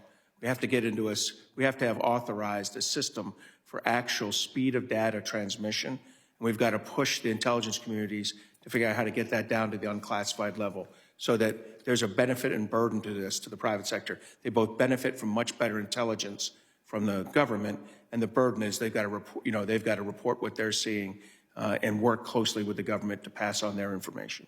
Thank you. Very quickly, Mr. Myers. Thank you. Information sharing is critical for our success. It's us, it's the vendors, it's our customers, it is our partners in the government versus the adversaries. It's versus China, Iran, North Korea. And so information sharing is really the essential building block of how we secure our infrastructure. Thank you. Thank you so very much. I yield back.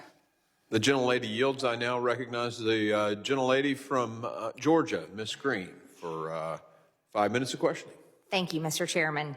Before I get into some questions, I'd just like to point out that, Mr. Wales, in your testimony, you talked about Iran's cyber hacking attempts against President Trump's campaign this past election cycle, aimed at undermining President Trump's candidacy and sowing discord within the United States electoral process. So thank you for pointing that out. While cyber threats from our foreign adversaries must absolutely be protected against, we also can't forget that our own independent cybersecurity agency, CISA, was more focused on conducting its own large-scale election interference campaign through its censorship laundering complex against our own people, rather than bolstering our cybersecurity efforts and working to protect our critical infrastructure.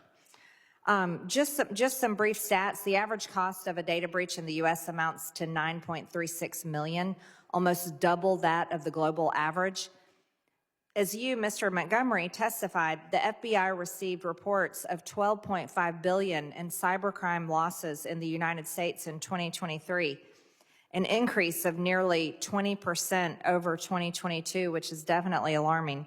Ransomware attacks rose 74% from 2022 to 2023. Cyber attacks on critical infrastructure globally increased 30% in 2023. 1 in 3 Americans, and this is shocking, were affected by healthcare data breaches last year. Government agencies were the third most targeted sector from ransomware attacks in 2023, and there are roughly 500,000 vacant cybersecurity jobs in the United States, Mr. Chairman. That is a serious issue. Most cyber attacks fall into a never-ending pattern. A threat actor, often sponsored by a nation state, exploits vulnerabilities in the system. They exfiltrate sensitive data or encrypt it for ransom. Then there is an investigation into how it happened, who was involved, and what measures should be taken to prevent it from happening again. And then it happens again and the cycle repeats, and we're all in a very serious dilemma. Mr. Montgomery, in your testimony, you talk about some specific offensive and defensive solutions that we can take to address the needs of our cybersecurity shortfalls. Could you elaborate a little more on that, please? Sure, thank you. I would highlight in that first, we absolutely have to invest in our sector risk management agencies to make sure they're doing their job. It's shocking sometimes when you look at a Department of Energy spends what I think is probably the right amount, somewhere between $50 and $100 million a year on being a sector risk management agency, helping energy companies protect themselves. Then you go to the Department of Agriculture and they're spending $500,000, or Department of Education, they're spending $250,000. Most of us understand that's 2 full-time equivalents or 1 full-time, it's 1 human or 2 humans. And that's just website management. You're not helping the 8,000 farms and food distribution networks out there with 1 person manning a website. And you're not helping our K through 9,000 districts out there with 1 person manning a website.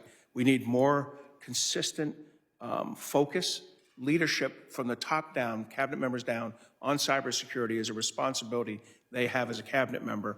And then when appropriate, the funding to do that kind of thing. So to me, that's the number one. And I spoke earlier about military mobility. If I could only focus on 3 things, it would be rail, aviation, and ports. Because if we don't get that right, China, Russia, doesn't matter. If they initiate combat operations that we're going to be involved in, we won't get there fast enough. Oh, thank you, Mr. Montgomery. I completely agree with you. Those are very critical infrastructure things that we have to protect. With AI being the biggest emerging industry in the technology industry, I'd like to ask each of you, how can we protect Americans, protect our government, protect ourselves from cyber attacks, and how do you see AI playing a role in that, maybe for the good or for the bad? I'll start. Thank you. Yeah, thank you, Mr. Myers. Artificial intelligence can be one of the solutions to a lot of the problems that you highlighted. When we think about the cyber workforce, artificial intelligence can take more junior analysts and make them more senior analysts by automating and helping them deal with complex problems at scale and at speed.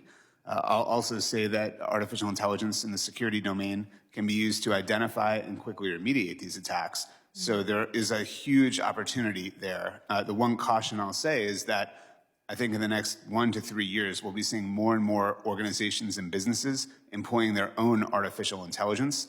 And that will create a situation where there's what we would call AI workloads that need to be protected. So we need to be thinking about how can we proactively start talking about protecting those AI workloads today before they become a problem in the future. That makes sense. Thank you. Mr. Chairman, can we allow our witnesses to each answer? Very quickly, a yes, no, but that we need to move on. So if you've got a quick yes, no, you can do a quick yes, no. Yes. Okay. Yes. Okay. Thank you so much. Thank you for coming to the committee today. Thank you, Mr. Chairman. I yield back. The gentlelady yields. And I now recognize Mr. Turner from Texas. Also, welcome to the committee, sir, for your 5 minutes question. Thank you, Chairman Green and Ranking Member Thompson.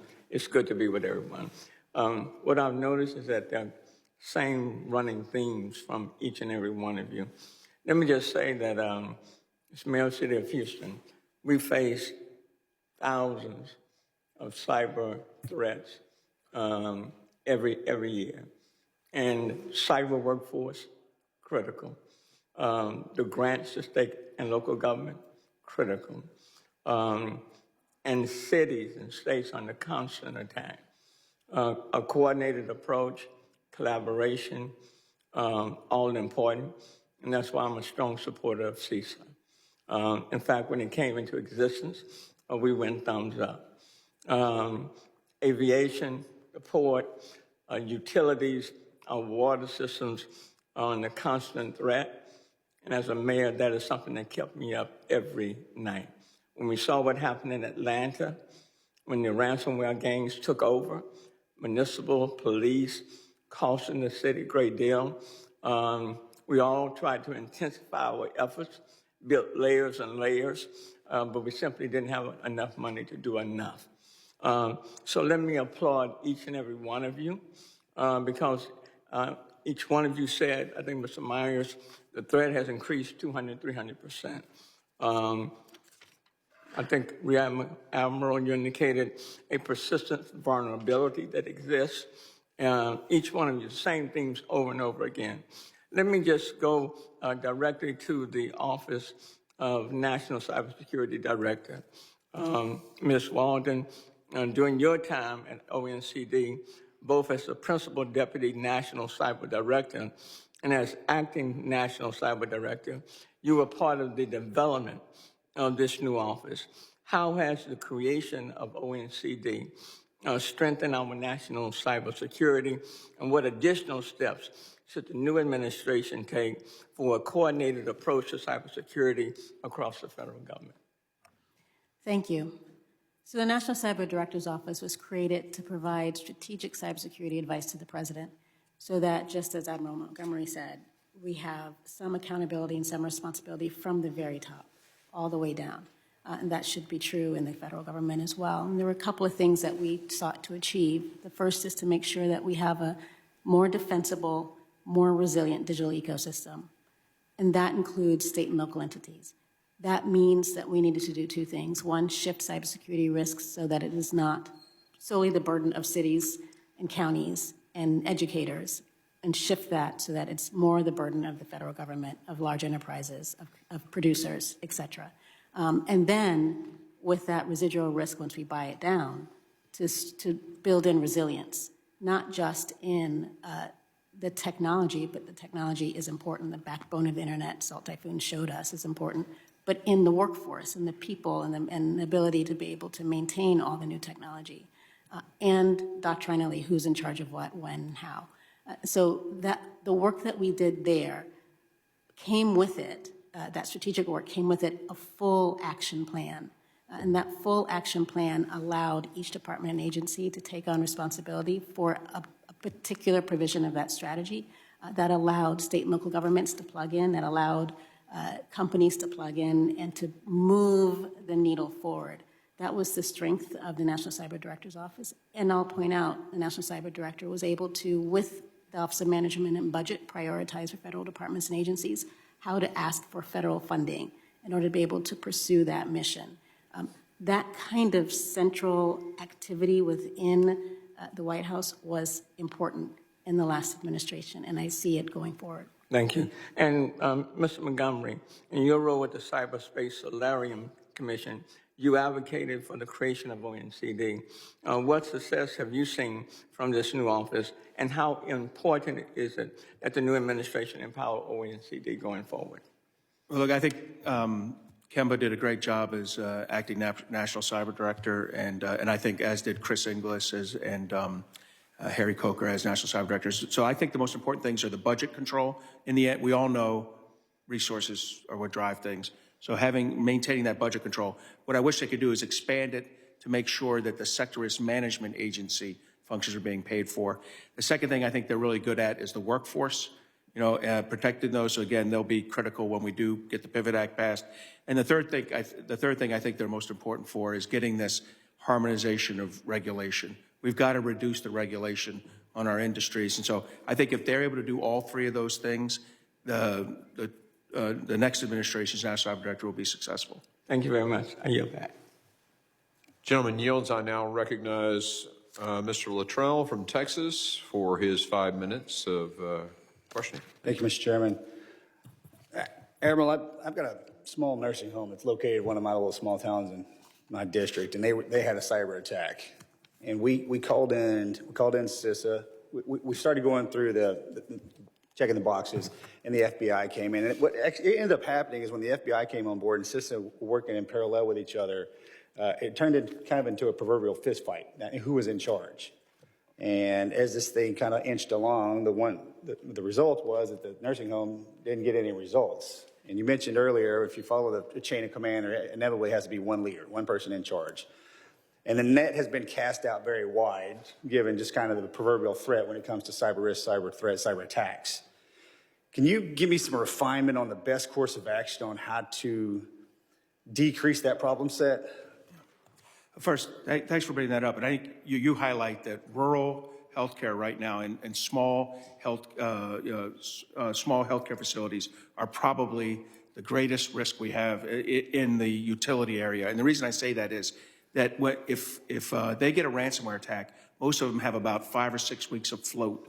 That is, if they don't end the ransomware attack and fully recover their systems within 4, 5, 6 weeks, they could be out of business, and then the community loses its health care. So the first thing I'll tell you is HHS, Health and Human Services, has to do a much better job supporting these guys left of boom.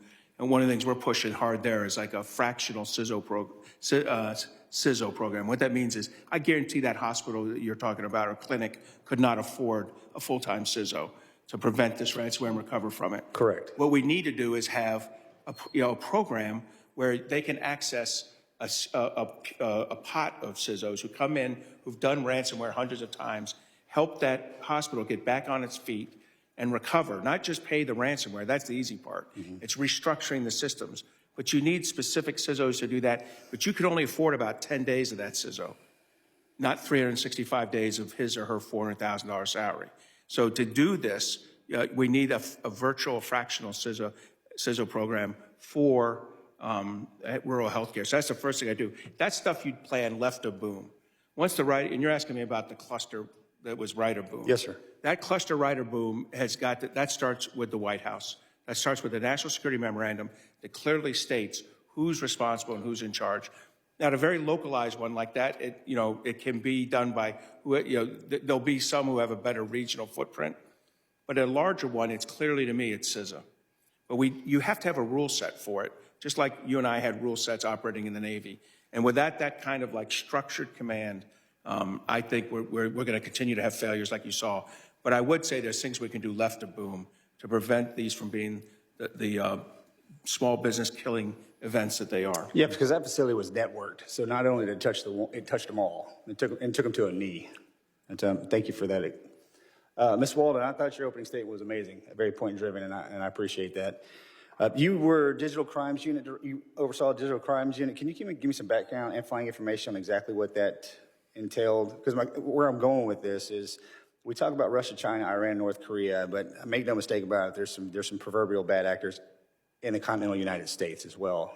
And in my district, and I represent a small portion of Harris County, and sex trafficking is actually in Houston, sex trafficking is the #1 city in the country. Can you kind of talk me through, because what I would like to do is, we're in 2025. There's just no way in hell we're going to go back to analog. I mean, the digital revolution is here. We're not going to get away from it. And it's as great as it is, it's terrifying in a sense. Can you give me a course of action moving forward that this committee and this administration can jump on top of to decrease that problem set? Sure. First, I want to correct something for the record. You've given me a promotion. I was not in charge of the digital crimes unit, but I was. Yeah, you're welcome. Happy birthday. And I was responsible specifically for going after the ransomware threat. Okay, I'm sorry. Platform, which was an incredible mission set. If you can imagine the large enterprises like Microsoft, or like Google, like yes, et cetera, see millions of signals a day. And they have within their data set a lot of information that allows us to see when there's a threat actor. CrowdStrike can do the same thing. And we can go after them using legal means, which is what I was in charge for, but also technical means, cleaning up our own networks, because cybersecurity risk was borne by the larger enterprises, should be, and they need to buy them down for all of its customers. So what I would suggest is that we employ policy solutions, or this committee can employ policy solutions to shift that cybersecurity risk burden to those that are more capable of buying them down. That means Microsofts of the world should be coordinating with CISA and sharing information back and forth. Microsofts of the world should be able to identify when there are threat actors to immediately deliver that information. And I don't mean to just pick on Yes, them, ma'am. I got it. But you know what I mean. Thank you. Thank you, Mr. Chairman. I yield back. Gentleman yields. I now recognize the new ranking member of, I think, Transportation, right? Ms. McIver. Congratulations, and you're recognized for 5 minutes for your question. Thank you, Mr. Chairman. Thank you, Ranking Member, and to our witnesses for joining us today. Cybersecurity is no longer just a technical issue. It is a critical national security challenge that touches every part of our daily lives. I represent New Jersey's 10th Congressional District, and I see firsthand the importance of protecting our communities, whether it's safeguarding sensitive information for small businesses, securing local hospitals, or ensuring that critical infrastructure like power grids and transportation systems remain resilient against cyber attacks. With that being said, in my district, which is home to critical infrastructure such as ports, transportation hubs, and energy facilities that are vital not only to our state, but also to our entire nation. Can you elaborate on what Congress can do to better protect and work with local governments and private sector stakeholders in districts like mine to secure these critical assets from cyber threats? That's to anyone who would like to answer. I can start. I would recommend that Congress continue to explore state and local grant giving opportunities to be able to reduce some of the legacy technical debt that exists across critical infrastructure. I would also encourage that you explore opportunities to expand internships, externships to qualifying students and SFS programs, for example, or CyberCorps, to be able to deliver to state and locals the talent that they need in order to maintain systems, to vent systems, and respond to incidents. Thank you. Ma'am, could I add on to that 2 things? One, we need bottom-up support. And what I mean by that is there are places where the federal agencies are just too small or too under-resourced to regulate. We've noticed this in water, the 55,000 water agencies. So we've been pushing for something called a Water Risk and Resilience Organization. Representative Crawford introduced it in the last legislation. What that does is allow trade associations to work with federal agencies in order to establish the right level of standards. If I could give one more, ma'am, it's clinics. We've seen this at, for example, Google sponsors them, but in addition, other areas of spending. And what that does is allow local community colleges and vocational schools to run programs where their cybersecurity future professionals can work with the local governments and authority and utilities to improve cybersecurity. Thank you. If I may also, as we just heard about the clinic or the nursing facility in Texas, and similar to the small businesses and the critical parts of the transportation infrastructure that you just mentioned, there is 2 issues that I think we can address. One is that there is a lack of cyber workforce, which we've also heard about earlier today. Some of this can be countered by relying on technology like artificial intelligence, but we can also work to bring more interns and bringing more STEM into the lower levels of schools, down to the junior high school level, even to start to train the next wave of workforce. And also, as mentioned in my recommendations, I think there is things we can do to incentivize these businesses to invest in the right cybersecurity by incentivizing them to use managed security services that can help protect them left of boom. As we've heard, there's a lot of work that can be done today that will have payoff in dividends. Yes. Thank you. Thank you for that. It's interesting that you brought up the idea about the talent, making sure that we have folks in the pipeline who are, trained in this field, especially as NJIT, which is a large, university in my district. They, have wonderful programs, and I'm sure would love to partner and collaborate anyway to make sure that we're pumping out, the future employees to be able to, work in this, field. Thank you so much for answering those questions. With that, Mr. Chairman and Ranking Member, I yield back.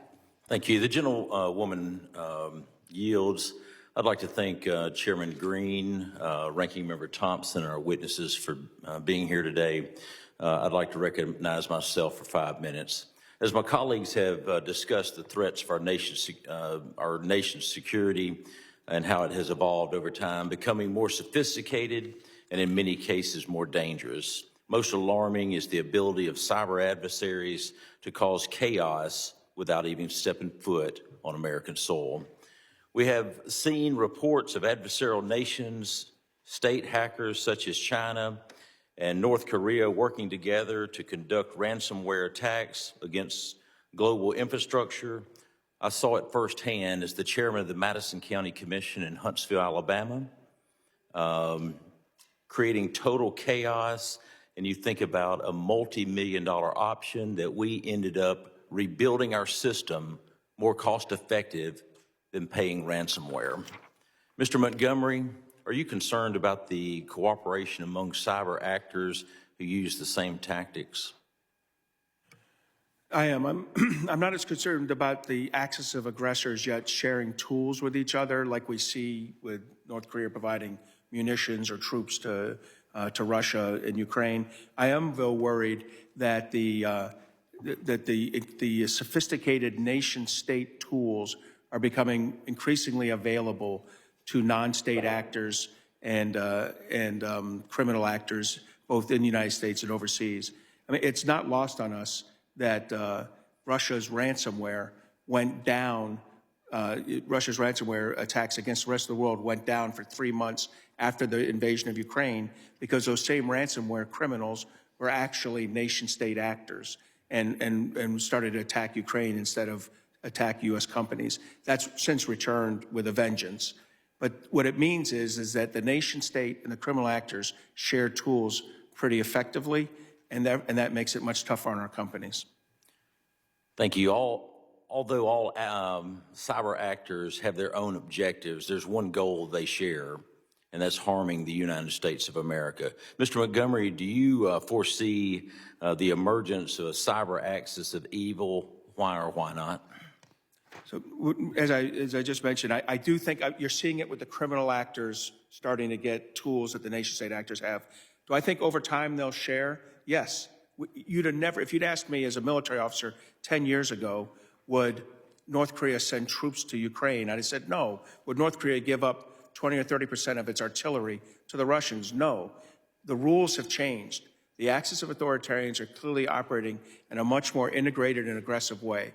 It's only natural that this will eventually devolve down to cyber tools and cyber techniques and the sharing of of worst practices in that case. Nation-state actors appear to be undeterred from targeting us in cyberspace. Whether it's Iran hackers on water systems or PRC state-sponsored threats to critical infrastructure, it is time our national security advisor, you think about it, Mr. Waltz says, and I quote, start going on offense and start imposing higher cost and consequences, close quote. Given the severity and scope of these threats, is it clear that cybersecurity must be at the heart of our Homeland Security strategy? Yes. I think all four of us in our testimony said that cybersecurity is rapidly becoming the most significant threat to our homeland. And look, there's stiff competition there. Missile attacks, physical attacks, but cyber attacks are clear and present danger today to our industry, to our government, and to our military. Thank you. Mr. Wells, how can the United States better harness its cyber toolkit to go on offense? Sure. So U.S. has some amazing capabilities in this area. And I think what we have seen is it works best when it's done in tandem with defensive operations, where we see what the adversary is doing domestically, that information is fed into Cyber Command, and that allows them to target adversaries in a more precise way. It has worked best in places where Cyber Command is targeting, for example, ransomware operators. Because of the number of those attacks, we can quickly provide defensive operators can quickly provide them information on additional targets to go after.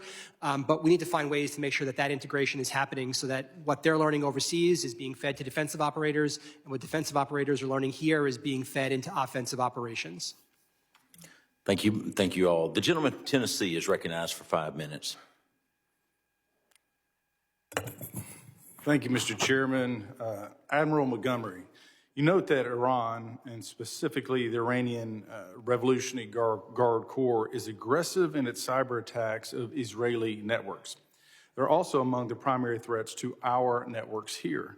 How robust is our cooperation with Israel to assist each other in protecting against this common enemy?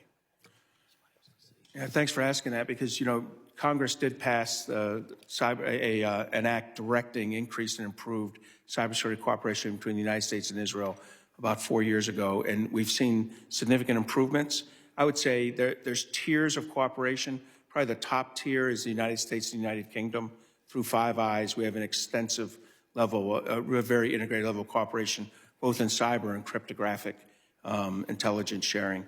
But I'd put Israel very high on the list. I think we share threat information smoothly and fluidly. Tools that we see, that we detect, we share with each other. Again, probably not on the same level as the United States and United Kingdom, but very close. We have a common shared threat in Iran. Thankfully, the Israelis have done a lot to deter Iranian action over the last 6 months with their extensive strikes into Israel, into Iran, both kinetic and non-kinetic. But yes, our cooperation with them is at the highest level.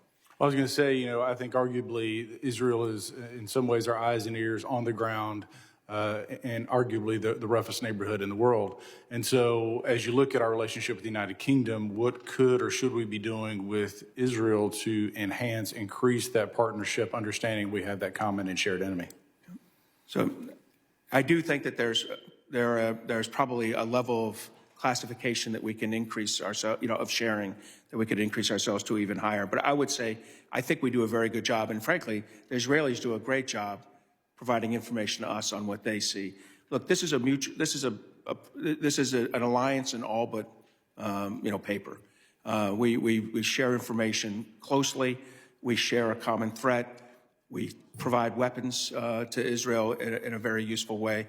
So I think we're doing great work. The real order in there is continue what we're doing. Yes, sir. And I'll just add from a defensive perspective, in the post-October 7th, when I was in CISA, we were sharing every single day with the Israeli National Cyber Directorate information on what we were observing in terms of potential actors looking to target Israel. Those were from nation states, non-nation states who were in that environment looking to pile on. And that information sharing was consistent, and it was built on a decades-long relationship that we had established. Well, Mr. Wells, since you jumped in here, in light of the Silk Typhoon intrusion at the Treasury Department, how would you assess the adequacy of Treasury cybersecurity posture? So, I think the compromise of Treasury was interesting because, again, going after a third party, in this case, going after a third party security application beyond trust, I think Treasury's security has dramatically improved, just like much of the federal government over the past 8 years. But what I would say is we're forcing adversaries to go after more complex targets and launch more complex operations, in this case, again, using a third-party supply chain attack, which is good, but it also puts increased burden on us as a country to make sure that we're looking for those more complex attacks, that we're managing third-party risk, that we're understanding how they can use supply chains to target our most critical systems, and what we can and what we should expect from technology providers to ensure that their software and the technology that they provide to both government and industry is as secure as possible. Well, in that context, when we look at the third-party providers, and obviously there's a vulnerability there, in respect to Treasury and other agencies, how do they compare in mitigating that risk as you're forced to integrate and provide technologies for the consumer and for governments, et cetera? I would refer you to people who are in government now who may have a better sense of where Treasury stacks up, but I will say that when I last was impressed with their level of capability. Yes, sir. With that, Mr. Chairman, I'll yield back. I want to recognize Mr. Burkeen from Oklahoma. Thank you, Mr. Chairman. Thank you to the witnesses. I want to just lay out some numbers. I think it's intriguing. Cybersecurity hacks are costing us, according to some reports, $320 billion a year. That's unto U.S. citizens. That's about 1% of our GDP, our gross domestic product. As it's been talked about, Iran, China, Russia, North Korea. And at the individual level, people have to worry about their bank accounts. You have statistics that say that 1 in 3 Americans have been affected by healthcare data breaches alone, just in 2024. And so there's so much to gain, not only from our national security being hindered, but as Mr. Wells, you said in your testimony, they are preparing for war, talking about China and their desire as it pertains to Taiwan. I want to throw an interesting concept out. The Constitution actually talks about in Article 1, Section 8, something called letters of marque and reprisal.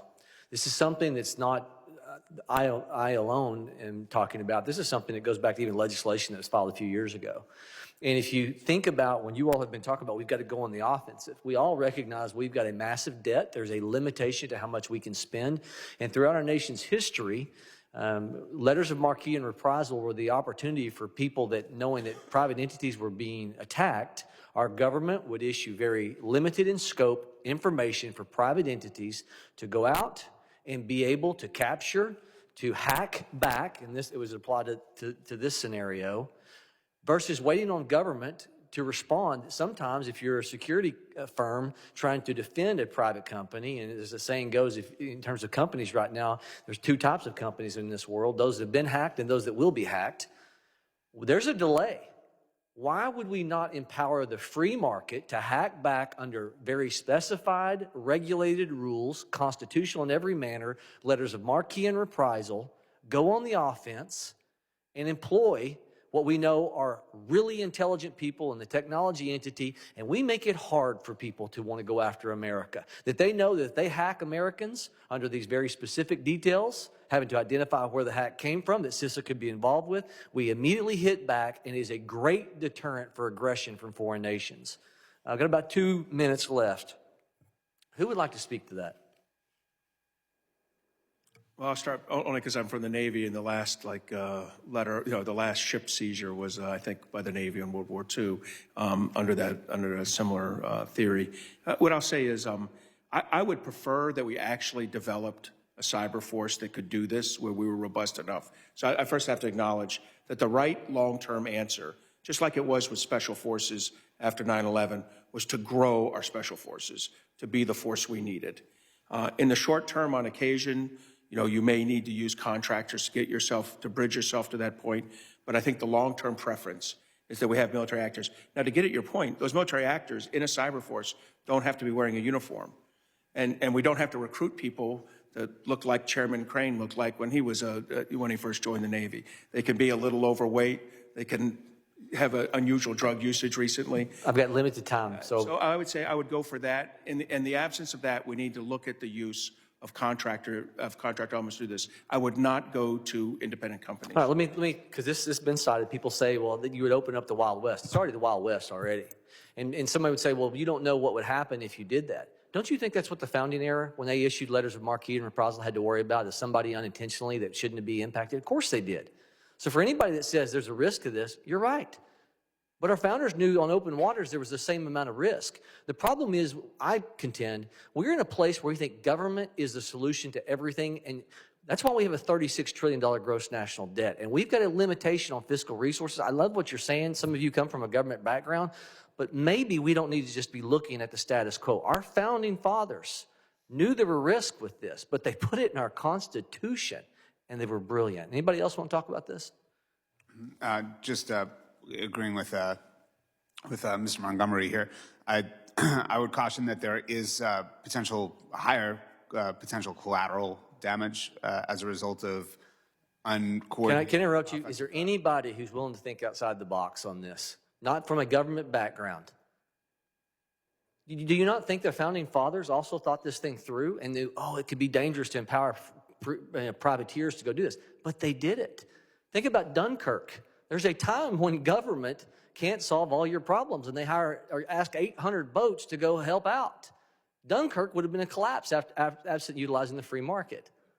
I think I'm far enough outside the box recommending for a 7th military service, a cyber force. So I'm going to leave myself. I'm pushing pretty hard, but we've got to think outside the box, the limitation of federal expenditure. And with that, Mr. Chairman, I yield. Thank you. I now recognize myself for 5 minutes. Thank you guys for showing up today. It's unfortunate that we don't have the FBI and anybody from Homeland Security here to testify before the committee.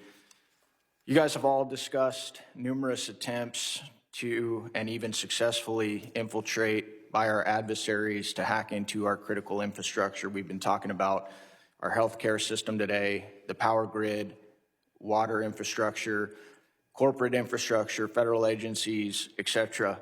I know Director Wray of the FBI has even been up here in front of Congress testifying along these lines. I believe his quote was, "Chinese hackers are positioned on American infrastructure in preparation to wreak havoc and cause real-world harm to American citizens and communities if and when China decides the time has come to strike." One thing that my constituents often ask me is, why is nobody in the federal government ever held accountable for their failures? And I want to point out that I believe it was you, Mr. Myers, from CrowdStrike. You actually appeared before this very committee in the last Congress and actually took accountability for some of your company's failures. Is that correct, sir? Yes, sir. Knowing that, and that's one of the things that the American people are so frustrated about with the federal government. Nobody ever gets accountable. Rarely does anybody take any ownership of their failures. Mr. Myers, do you think some of your counterparts from the federal government today should take some ownership of some of the failures that have led to many of our adversaries acquiring access to our critical infrastructure that we've been talking about today? Would you like to see that? I would like to see us move to a position where we're able to stop these things before they happen. Okay, so you don't want to see any accountability? Mr. Myers, you don't want to see any government officials maybe sitting on this panel today take some ownership? My role here is to... Gotcha, thank you. To that point, I want to give some of the other members on this panel the opportunity to take some ownership of some of the failures that have allowed the Chinese and others to hack into some of our critical infrastructure. Does anybody want to take any ownership since you guys have been doing this for a very long time? I'll start with you, Mr. Wells. So I would say that when I was in government, we were very clear about where we needed to make improvements, where there were failings, where we had not invested enough in the right areas, where we needed to make changes.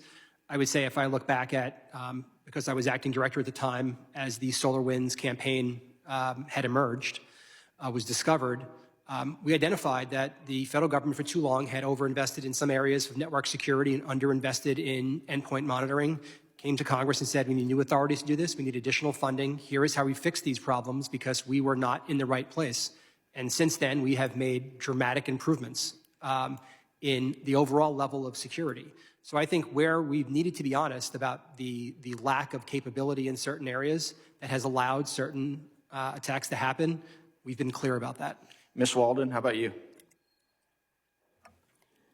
I was part of the apparatus that created the Office of the National Cyber Director so that, in the famous words of Senator King, Congress would have one throat to choke when something went down. I think what Mr. Wales said was absolutely true. We made movements to make sure that we are all singing off the same sheet of music, playing the same soccer game, whatever analogy you want. But I think the failure was a lack of coordination for some time. Do you take any ownership in that, Ms. Walden? And the lack of coordination? Yep. I will own that I've worked to make sure that we had better coordination. So none. Okay, thank you. Are you guys, Mr. Wells, are you familiar with this report, the weaponization of CISA, how a cybersecurity agency colluded with big tech and disinformation partners to censor Americans? I believe this was the Judiciary Committee. Yes. Mr. Wells, do you think it's appropriate to silence Americans for pointing out anomalies, data, and policy changes in, our last election or any election? Do you think that's appropriate for you guys to silence Americans? I think Americans have free speech rights, and they can say what they want. Okay. When you were in charge of CISA, did you ever oversee the censorship of any Americans for whatever views they might have held, whether you agreed with them or not? No. No? Okay. We've been talking today about some of the things that we can do. to increase and bolster our cybersecurity efforts. And I agree. I do think that we need to go on the offensive. I believe it was you, Mr. Montgomery, you talked about, if we had foreign state actors placing satchel charges and explosives on our energy grid or anywhere else, we would raise holy hell and it would be an act of war. My question to you guys, my final question is, why aren't we doing it? Well, sir, I think for too long, we've seen cyber as a non-military tool. And we just, we saw it as a nuisance and criminal actor tool. And that has dampened our response. As I pointed out, satchel charges, you and I'd be leading the charge to go find out who did this and hold them accountable. I just think with cyber, we take on this tempered approach that it doesn't kill people, even though we now know it does kill people. There are morbidity rates at hospitals that increase because of ransomware attacks. We know this. Look, it's a attitudinal change. I think on a bipartisan basis 5 or 6 years ago, we didn't see things this way. I hope on a bipartisan basis going forward, we can see that we need to go on the offensive and hold a country that does this kind of operational preparation of the battlefield against the United States accountable for their actions. I got one more follow-up question.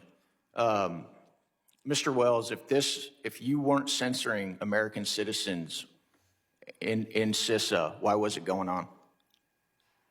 I don't believe it was. So you completely disagree with this report? Is that what you're saying?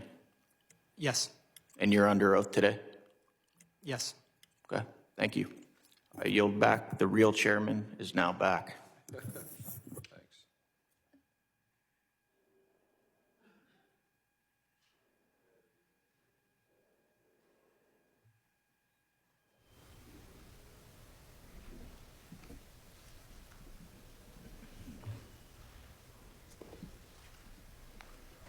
First, let me say thanks to the witnesses for being here. Ranking Member, I think it's time to recognize you for a closing statement. I mean, is there something? Yeah, I'd like to enter something into Oh, it. yeah, absolutely. Well, Mr. Chairman, I ask unanimous consent to enter into the record a report entitled Cybersecurity Policy Recommendations for the New Administration from the Aspen Institute. So ordered. And let me, just as a final point, thank our witnesses. It's been very good.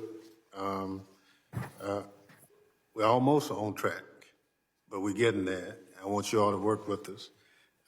Again, I compliment the chairman on looking at this as a priority for the committee. We will get there. And I just think that we have to plow through it in order to get to the finish line. And we ask your indulgence, and if you have something that I think is of note for the committee to consider, I'd encourage you to share it with us. I yield back, Mr. Chairman. Thank you, Ranking Member, and thank you for your comments on just the bipartisan nature of this. It is really one team on this one because this is critically important. I want to thank the witnesses. All of you have been fantastic, pretty much echoing each other's comments, which that's a good slate of witnesses when that happens. I also want to thank the members for their thoughtful comments on both sides. I have stated my priorities on the cyber arena, and I want to, since this is our first hearing and because it's our first hearing on cyber, I want to restate those. You know, I think our greatest issue, our greatest threat to the country is the workforce shortage. And when we have 500,000 empty jobs, when the FBI director comes in front of our committee and testifies that if he took every single cyber person he had, put them on the China desk, he'd still be outnumbered 50-1, that circumstance can't continue. And that's why we'll be reintroducing the Pivot Act, and I really appreciate many of you have mentioned it, and if not by name, all of you have talked about it, the need for that. And then this harmonization of what's out there in the government. I think we're spending a lot of time, especially our private industry and We all know that much of our infrastructure is managed by our private businesses. I think the Rear Admiral mentioned that specifically in his testimony. You know, we ask of our private businesses all these different things, and every agency publishes things, and oftentimes they contradict one another. And there's this compliance checklist and this compliance checklist, and they wind up spending all this time on compliance when they really should be spending time on cybersecurity. And so finding a way forward to harmonize the government regulations that are in this space, I think will free up a lot of energy and money to do cybersecurity. And I can give example after example, but you know, we talked about the liability issue. I think, Ms. Walden, you brought that piece of it up.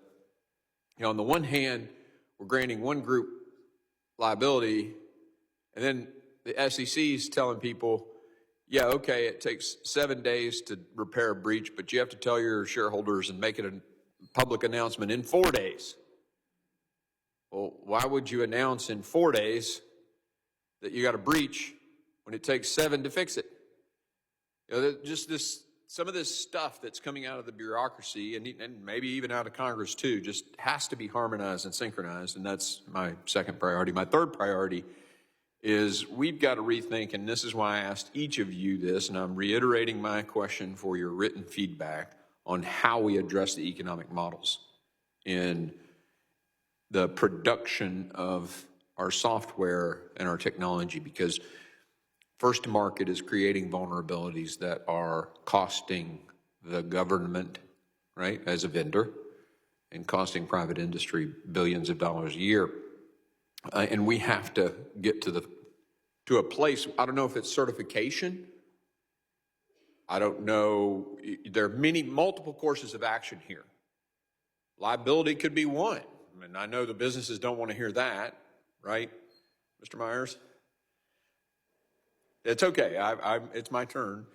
But I understand. I ran a healthcare company. I get being first to market. It's a competitive advantage. But, man, if you throw that piece of software out there and you rushed it to market and, man, it's got a hole in it, we could all be screwed. So we have to figure out how to reverse this economic model. And another converse economic model is the fact that it takes $3,000 and a laptop in Russia for a punk kid to get $5 million out of a rural nursing home. You know, that economic, he has no risk. He's not going to be extradited to the United States. We have to fix that economic model and make it more expensive for him or her to hack us than a $3,000 laptop in the security of a foreign country that isn't friendly to the United States. So the economic models have to be adjusted. We will reenact the cyber subcommittees thing that I started last cycle, where we get the various subcommittees of each of, we're siloed in Congress. The government's siloed, we're siloed in this whole cyber thing. We got cyber subcommittees in financial services. We got cyber subcommittees in, HAS. We got our cyber. We try to get those together. We got them together last year on about a quarterly basis. We'll try that again. We're going to start that process again and start thinking a whole of government approach to cyber. And I might ask all of you at some point to come back and talk and present what you did today to that cyber subs group, because we really do need a whole of government approach. And I agree on the unity of command issue that you mentioned, Admiral. That is critical. I spent 24 years in the military and studied the principles of war at West Point, so I get that, and you're right. Clearly defining who's in charge, that's really us, right? In Congress, defining those authorities, and so we'll work on that too. One of the things that kind of worries me a little bit is, if you use chemical weapons against the United States, we have a written strategic response to that. If you use nuclear weapons, we have a first use nuclear, right? So we don't have a cyber response strategy. If you hit the United States, this is what's going to happen to you. And I hope the new administration will take that issue on and come out with a statement that says, if you do X, we will do Y. And it's well known and articulated throughout the world, because you can have all the capability in the world. If you don't have willpower to use it, then it just doesn't matter. There were some comments made about Secretary Noem's refusal to take some federal dollars. I just want to mention that is not a reflection of her, commitment to cybersecurity. She just believes in federalism, and she spent millions of South Dakotan dollars to create this program of cybersecurity in her own state, implying that she somehow is opposed to cybersecurity, cyber protection, because she chose not to take federal dollars, I think is a mistake. The members of the committee can also ask additional questions to you, and they have a few days to do so, and I ask that you guys respond in writing.